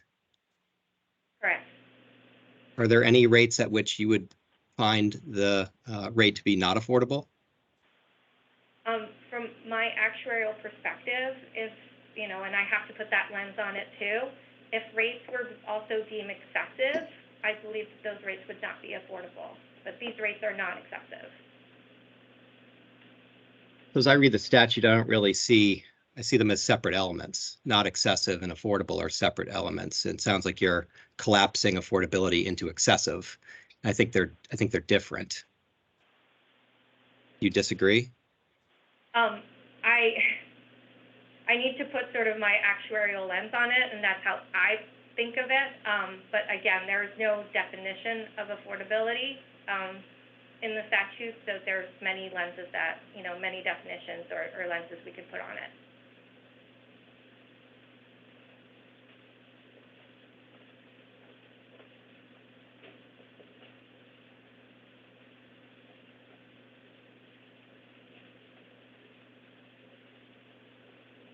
I just want to make sure I understand the answer on this specific question.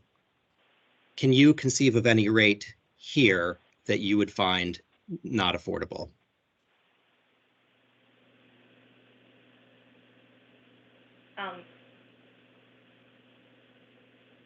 If our increases were higher and they were not, actuarially justified, then I believe those rates would be excessive and therefore unaffordable.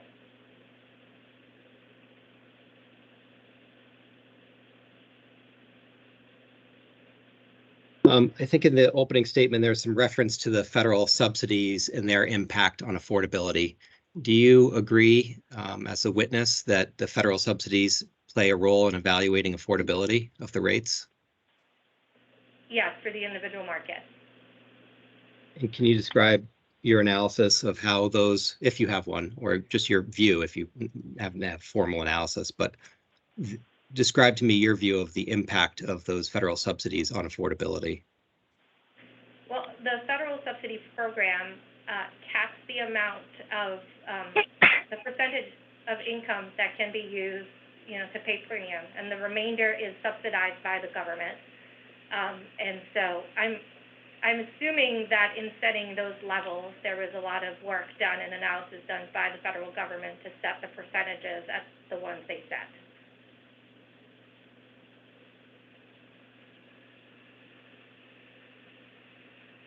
Do you think the rates in the individual market would be unaffordable if there were no subsidies?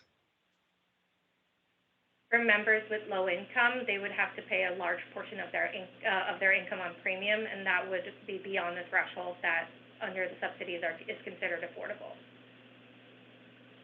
But as you conceive of affordability and as you think the board should conceive of it, do you think removing the subsidies would make the individual rates that you're proposing not affordable?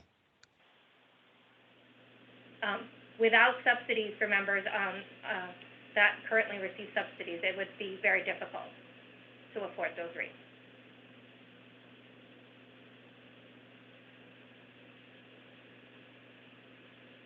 And in evaluating affordability, do you think the board, let me ask it this way, when evaluating affordability, do you determine or consider the amount of money that people have available to pay the rates? I do not have information on the income of members. When I develop rates, I look at what the expected cost should, will be for 2024. So is there any limiting element to the amount of money that people have to pay the rates in considering affordability? That is one lens that can be put on the definition of affordability. Is that a lens the care board should use, in your opinion? I'm having a hard time answering these questions. I am probably not the best place to tell the board what you should and should not consider in your decision. Fair enough, but it's Blue Cross's position that these are affordable, and it's your position. And I want to know whether or not you think, did you consider the amount of, sorry, you already testified to this. Your testimony is that Blue Cross did not consider the amount of money that members have available to pay for insurance in determining these are affordable. Is that right? No, that's right. We are thinking about the alternative of these rates for these members that need the care they need. And for members that are incurring hundreds of thousands of dollars in care, that's why we're here. That's why the insurance is here. And on the community level, these rates are affordable.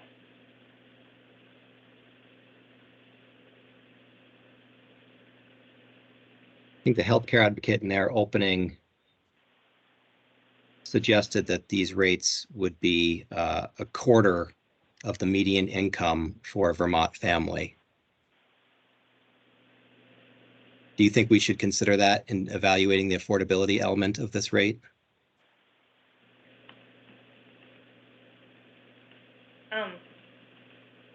I think we need to make sure that when we think about these rates and their affordability, we remember what they pay for.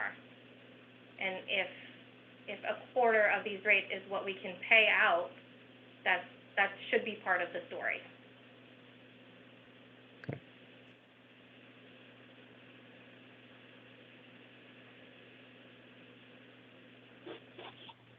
Can I go through a couple things to ask if they were considered in the determination by Blue Cross that these rates are affordable? Was there consideration of household income? You said no. Was there consideration of state GDP? No. Was there consideration of increased taxes that Vermonters are paying? Not in the assessment of are these rates affordable. Was there consideration of Vermont insurance premium costs versus other states? No.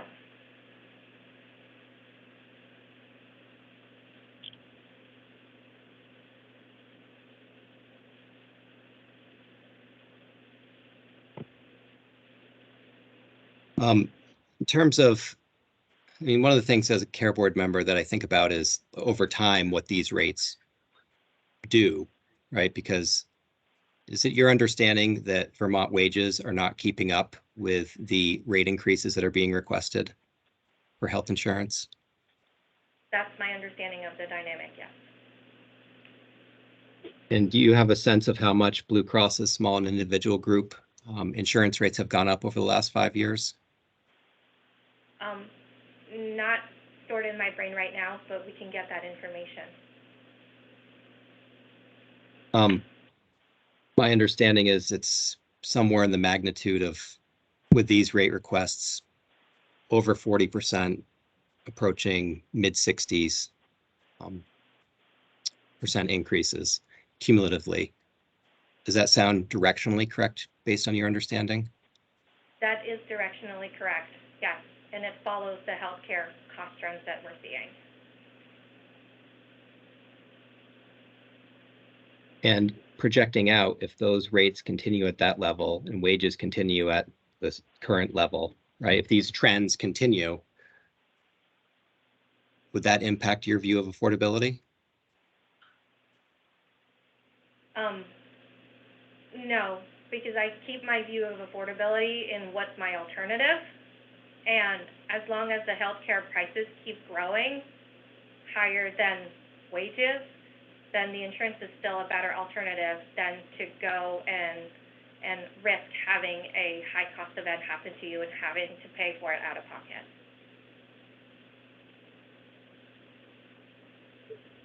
How do you think the care board should reconcile Blue Cross's view? And I appreciate that, and I recognize that these questions are not, I don't think this is all Blue Cross's problem in any sense, like at all. I don't mean to suggest that, because you are paying out the vast majority of this to cover the claims, which is what you're my insurance company. That's what I want you to do when I have claims. It's what I want you to do for everybody. So I recognize this isn't Blue Cross taking money. It's Blue Cross taking money to pay the claims. That needs to be understood and is the context. So these questions are somewhat going towards the inputs into those costs.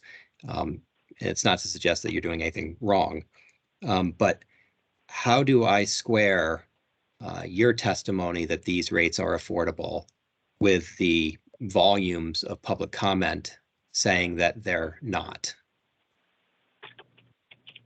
So I'm going to kind of take us back to earlier this morning when we were talking about the distribution of care, right? And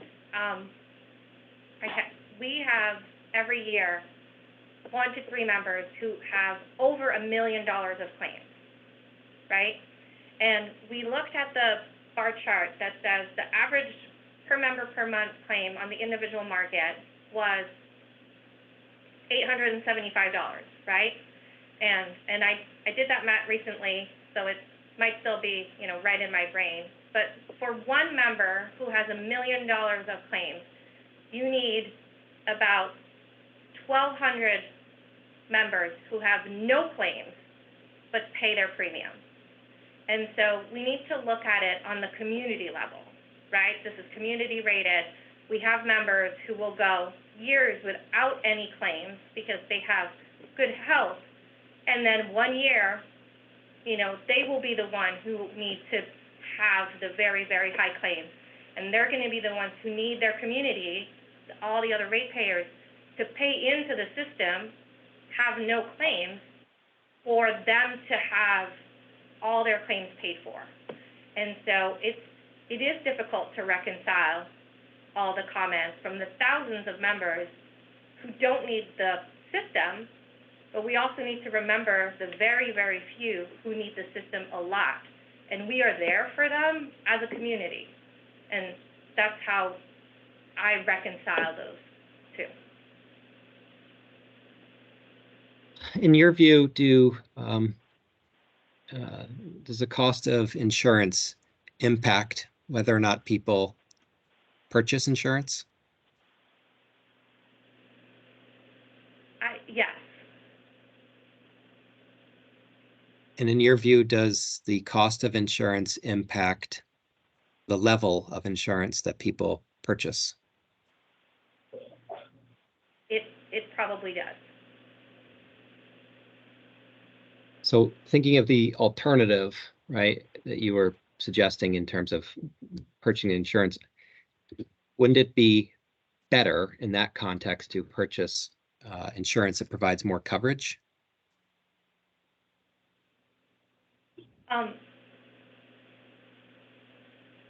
It could be. That would be more expensive on a monthly basis, but would reduce your out-of-pocket at the time of service. It'd make the alternative better, right? Like if you have the downside of having an issue, which God forbid no one has, but it happens, your alternative is better if you purchase more expensive, a higher level of insurance. Yes. And so doesn't the cost of the insurance going up have a negative impact for Vermonters because they're purchasing lower levels of insurance due to the cost?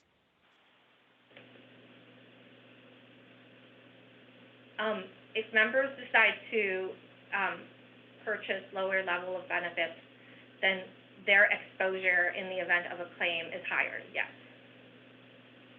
So from a community perspective, don't we want people purchasing higher levels of coverage? All else being equal, maybe, but what's difficult is that some members might not have, right, chronic conditions that require regular care, or, right, so they're buying the true nature of insurance, which is to cover you in the event of a catastrophic, unexpected event. But what these rates also cover is ongoing care for chronic conditions, and so not everyone's situation really is can be put in just one single place. I think the reason there are different metal level is that there is different situation where members find themselves, and they can find kind of the balance for them of the lower monthly premium and then the higher out of pocket in the event of an event that is unexpected, versus having the higher premium but then known costs when they incur services that they expect to have. At Blue Cross, are you seeing declining membership numbers in your small and individual group products? We are not. So we saw a growth in membership in January of 23. And I did look recently at our June enrollment report, and the individual market is growing and the small group market is staying pretty stable through June of 23. To what do you attribute that growth? I suspect that it's because our rates became closer with the competitor in the market, and that members just chose to move from MVP to Blue Cross. And in terms of the distribution of metal level amongst your members, are you seeing any variance in that year over year? We are seeing some small variances, and I know we answered the question, so if you give me a moment, I'll find the numbers.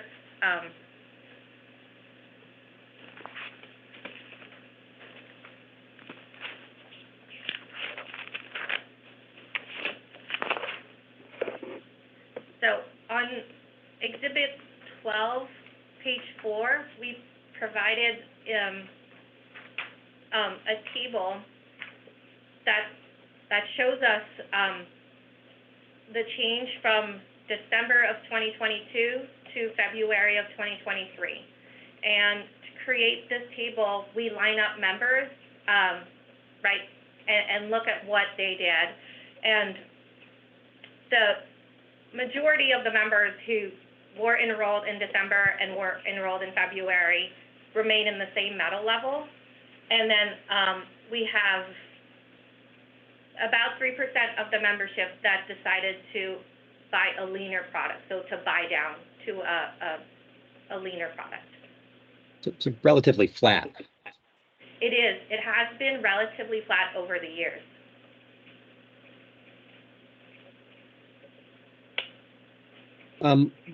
Just a couple quick questions on the 340B issue that members Lunge and Merman were discussing. It sounds like how that sugars off is that the insurance company, Blue Cross, is not getting these rebates. And because Blue Cross isn't getting these rebates, members have to pay more money. Is that fair? I mean, to some degree. That's fair, yeah. And instead of Blue Cross getting the money and members getting a lower premium, that money is going to the hospitals instead. Yes. And so isn't that effectively really just having the members pay more money to the hospitals just through a different mechanism? Yes.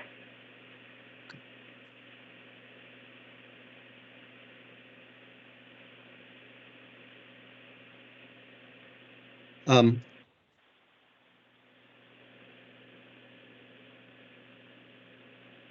not sure if you're the right witness, but if you are, we can try some. It's about distributing pay parity amongst the different providers that are in your network? I would refer to Dr. Weigel for those types of questions. Okay. All right, I'll wait for him. On promoting access through these rates, what are the facts that support a conclusion that this rate promotes access? I think Dr. Weigel can give you all of the details. Okay.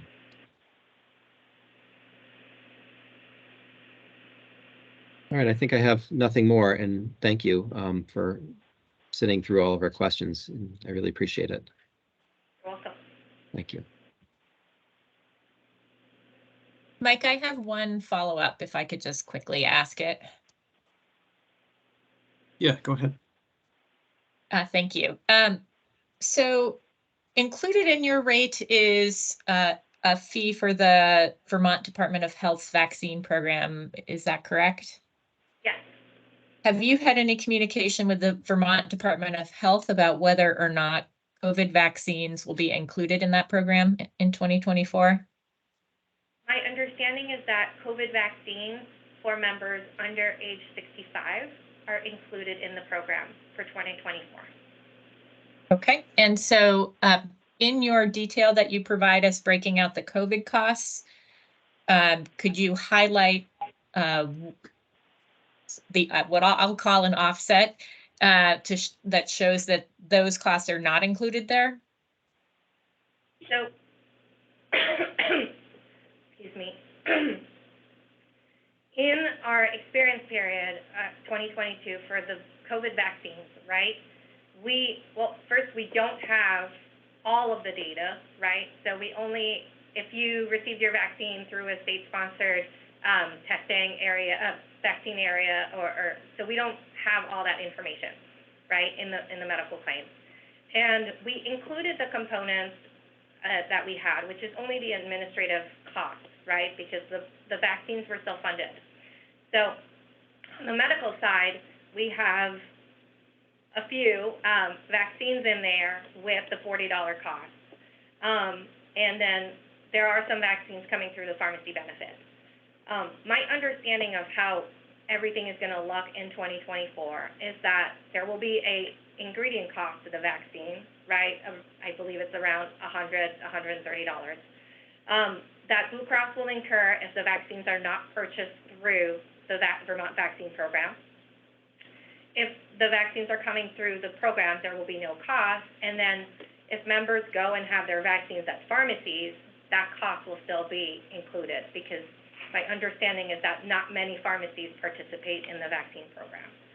So we decided to use our experience period, which has limited data and only the administrative cost of the 40%, as our projection going forward. That would be, our expectation is that that will be very similar to the mix of vaccines we'll be seeing, either purchased through the Vermont vaccine program or coming directly because the providers are not participating. Okay, I think it would be helpful for you to include that explanation when you include the breakdown that that board member Merman asked for. Just to be clear in terms of where the different funding sources for the vaccine is included in the filing. Thank you.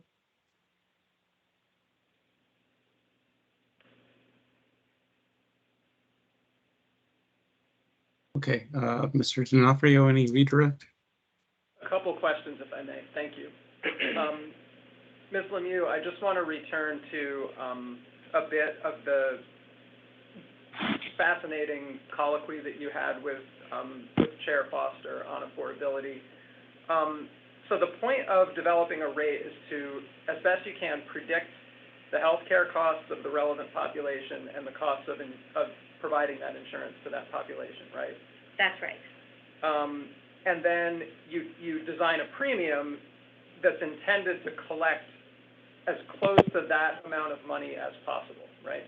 That's right. In that process, is there any way to factor in the specific financial situations of the people who make up that population? No, So is there any way, for example, to factor in their, their income? no. If you were to go through the rate development process that you described, arrive at a rate, and then decide to cut, let's say, 10% out of that rate and put that rate into the market. I'm sorry, strike that. That was very confusing. What's the actuarial definition of an inadequate rate? It's a rate that does not cover the cost of healthcare services, the cost of administration of the insurance, and a small contribution to reserve. What would happen if Blue Cross were to put an inadequate rate into the market? It would be detrimental to our reserves. And can you just explain what you mean a little bit by that? So if the rate is lower than what we have to pay out, excuse me, to providers, we still have the obligation to pay the claims. And so we would have to use our reserves to fund the remainder that's missing. Thank you. Mr. Hearing Officer, could I have one moment to consult with my colleagues just to make sure I have nothing further for redirect? Yes, why don't we, I don't need a break. I literally can just take 1 minute. oh, yeah, of course. Thank you.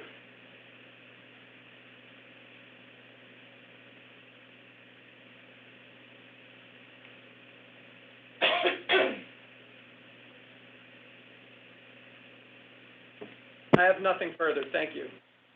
And thank you, Ms. Lemieux. Thank you. Did just want to give Mr. Becker any questions on that limited redirect? I have no additional questions. Thank you. And anything from the board? Okay, thank you, Ms. Lemieux. I do expect an executive session later, likely after. I'm not sure if it would be better after Ms. Green's testimony or Dr. Weigel's, but if you could please stick around for that. Mr. Barber, just on that point of where to place the executive session, we're very flexible. We'll do it whenever it makes sense.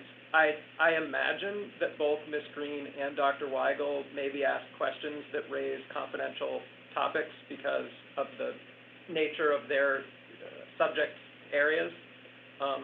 So it may make sense to do one after the direct of those witnesses.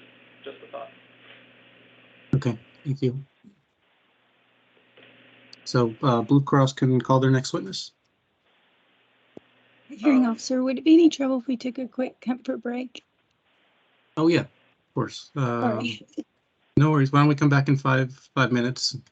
And I'm sorry, just one quick question before we break. My understanding was that the next L&E was going to be the next witness, that we had decided to sort of group the witnesses by topic area. If that worked. Yeah, no, thank you for reminding me of the difference between MVP and Blue Cross. Laura, does that still sound good?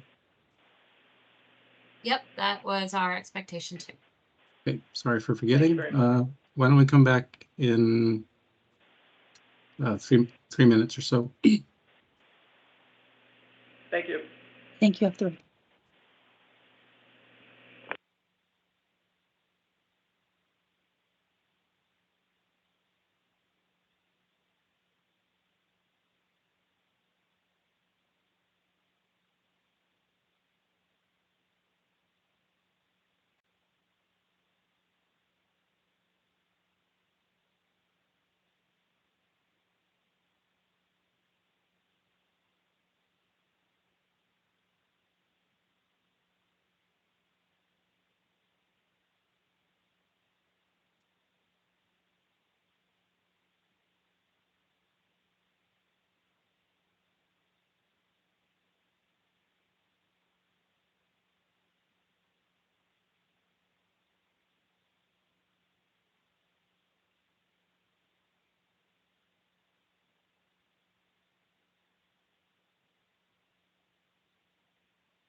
Okay, I think everyone is back, except I don't see.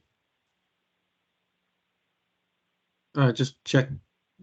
Mike D'Onofrio or Bridget, are you on?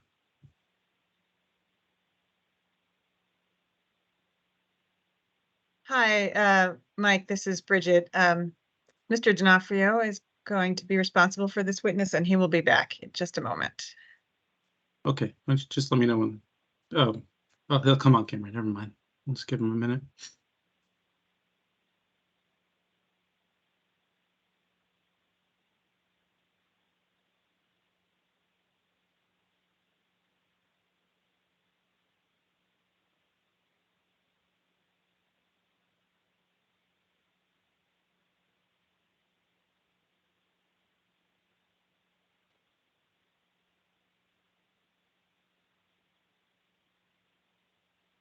Okay, Ms. Holland, are you ready?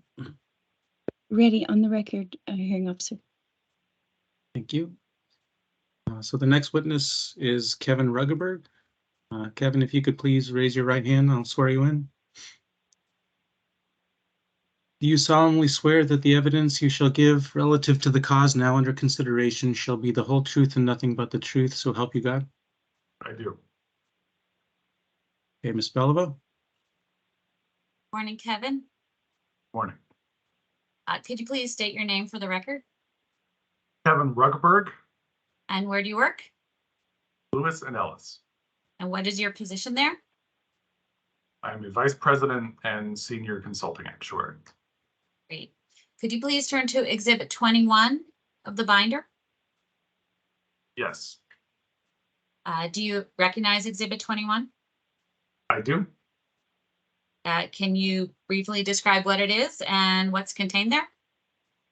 This is my pre-filed testimony. It contains a description of my educational and professional experience, as well as a description of Lewis and Ellis's review of this filing.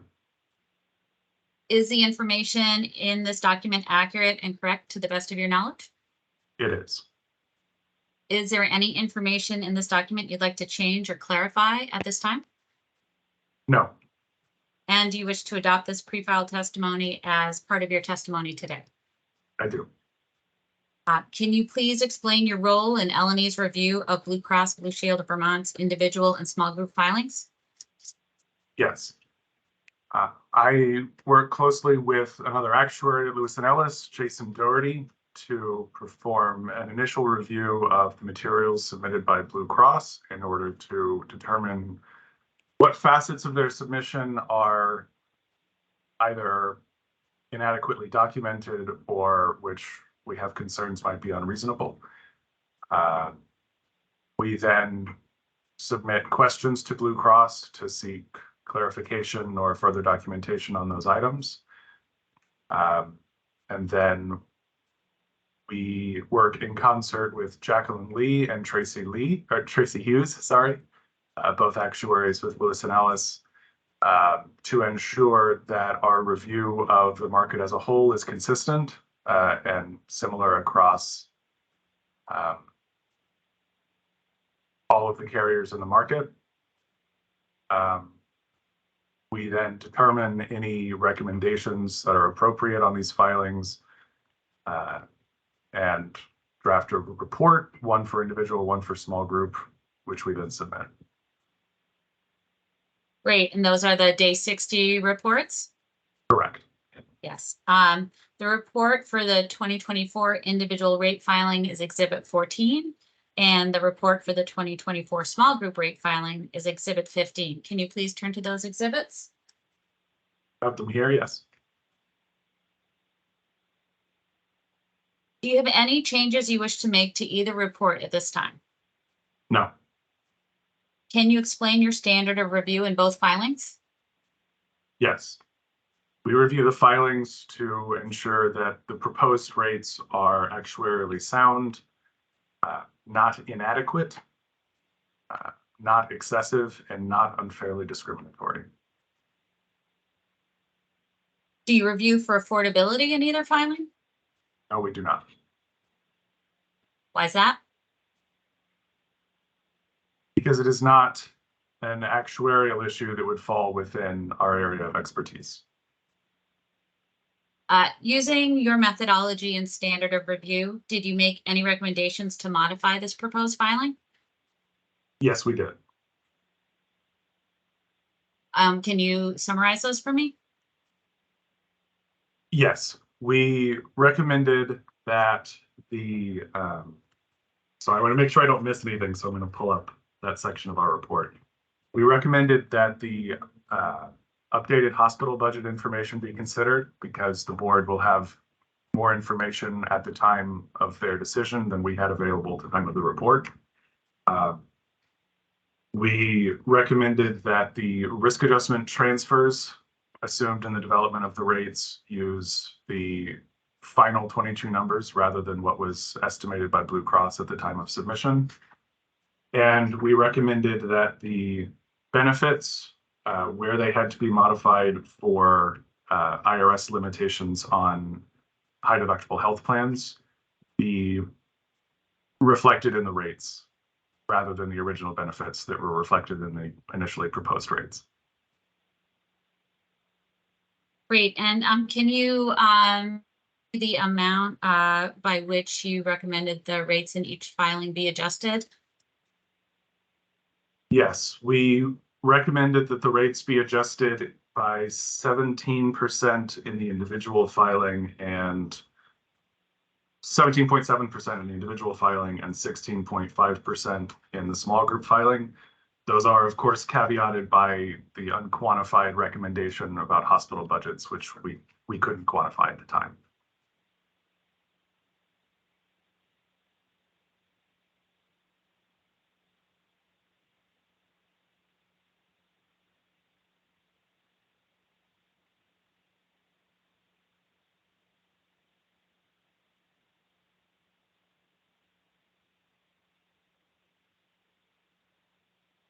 So can you tell me the total amount that you recommended, the total percent increase recommended in the individual filing? I believe it was 17.7%. Okay, and can you tell me why you find that reasonable? Yes, we reviewed the various components of cost that Blue Cross is projecting for 2024. We found all of those reasonable when adjusted as I have described. And that reasonable premium is 17.7% higher than the premiums approved for 2023. So the 17.7% is reasonable as a result. And can you tell me the amount, the total amount percent increase you recommended in the small group filing? 16.5%. And can you tell me whether you found that reasonable and again, summarize why?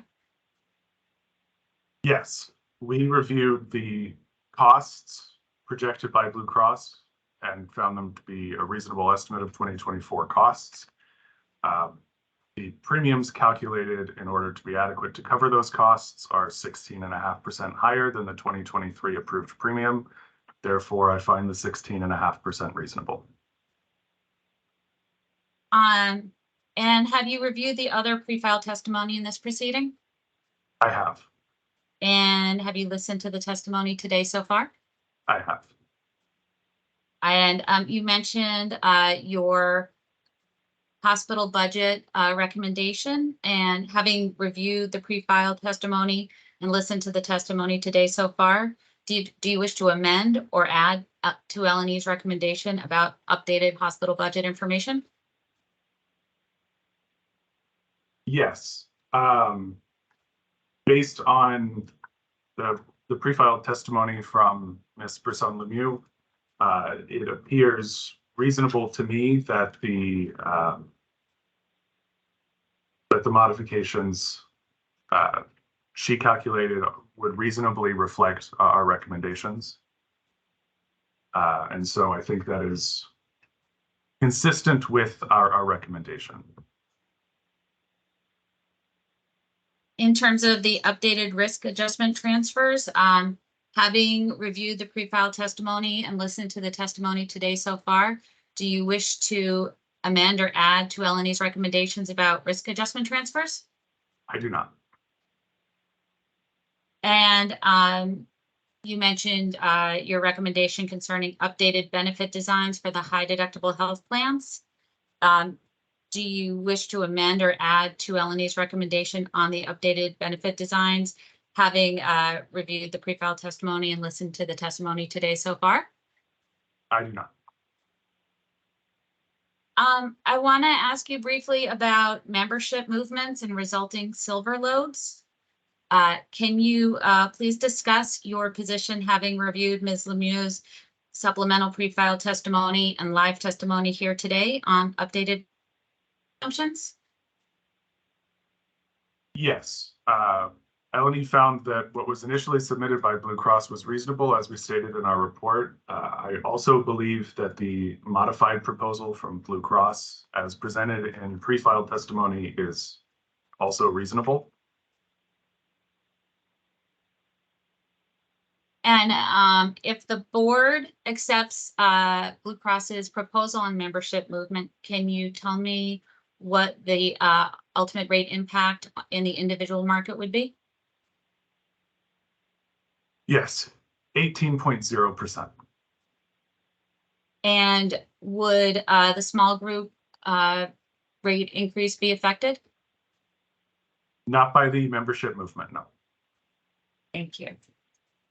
So after reading the carrier's pre-filed testimony and all the materials that have been submitted so far in this filing, and then listening to today's testimony so far, is there anything you wish to add or change to your recommendation regarding the carrier's proposal regarding membership movement assumptions, or to the 3 recommendations for the individual and small group filings reflected in your report? No.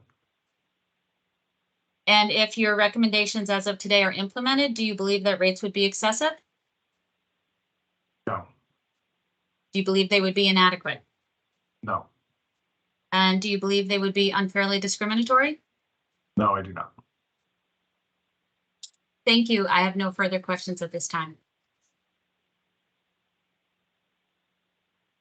Thank you, Mr. D'Onofrio. Any questions? Just a few, thank you.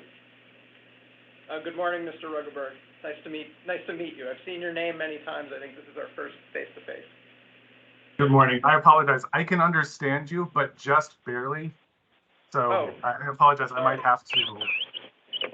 Is that any better? I'm That is closer to the substantially phone. better. Okay, sorry about that. Thank you. Could you please turn to page 16 of Exhibit 14?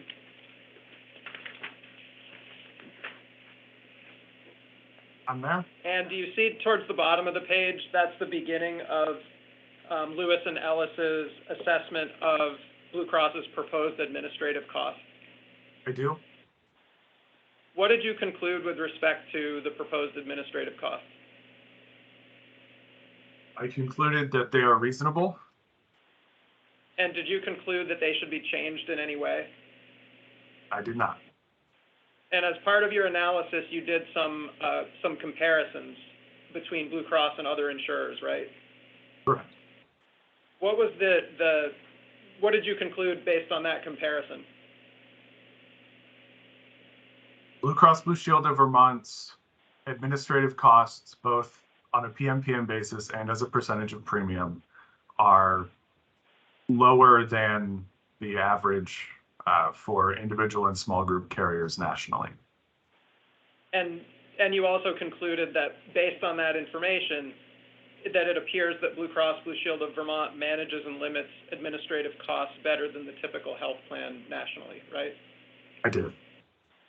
And I'm now on page 19, section 12, changes in contributions to reserve. You analyzed that. You analyzed that component of the rate as well, right? Yes.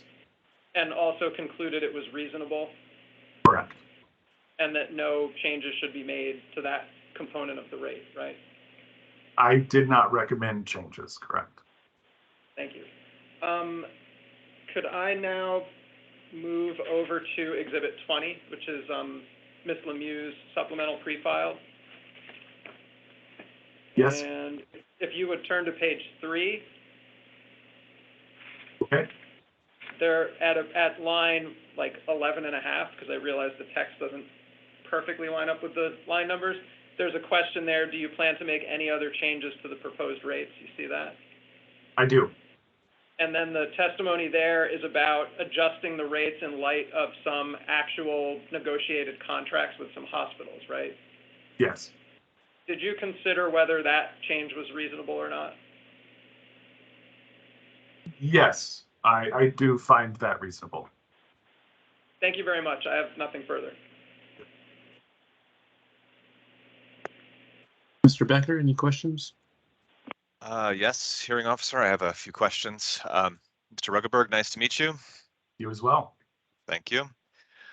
I'd like to start on your memo. So that's Exhibit 14 and Exhibit 15. So you submitted 2 memos, an individual and a small group.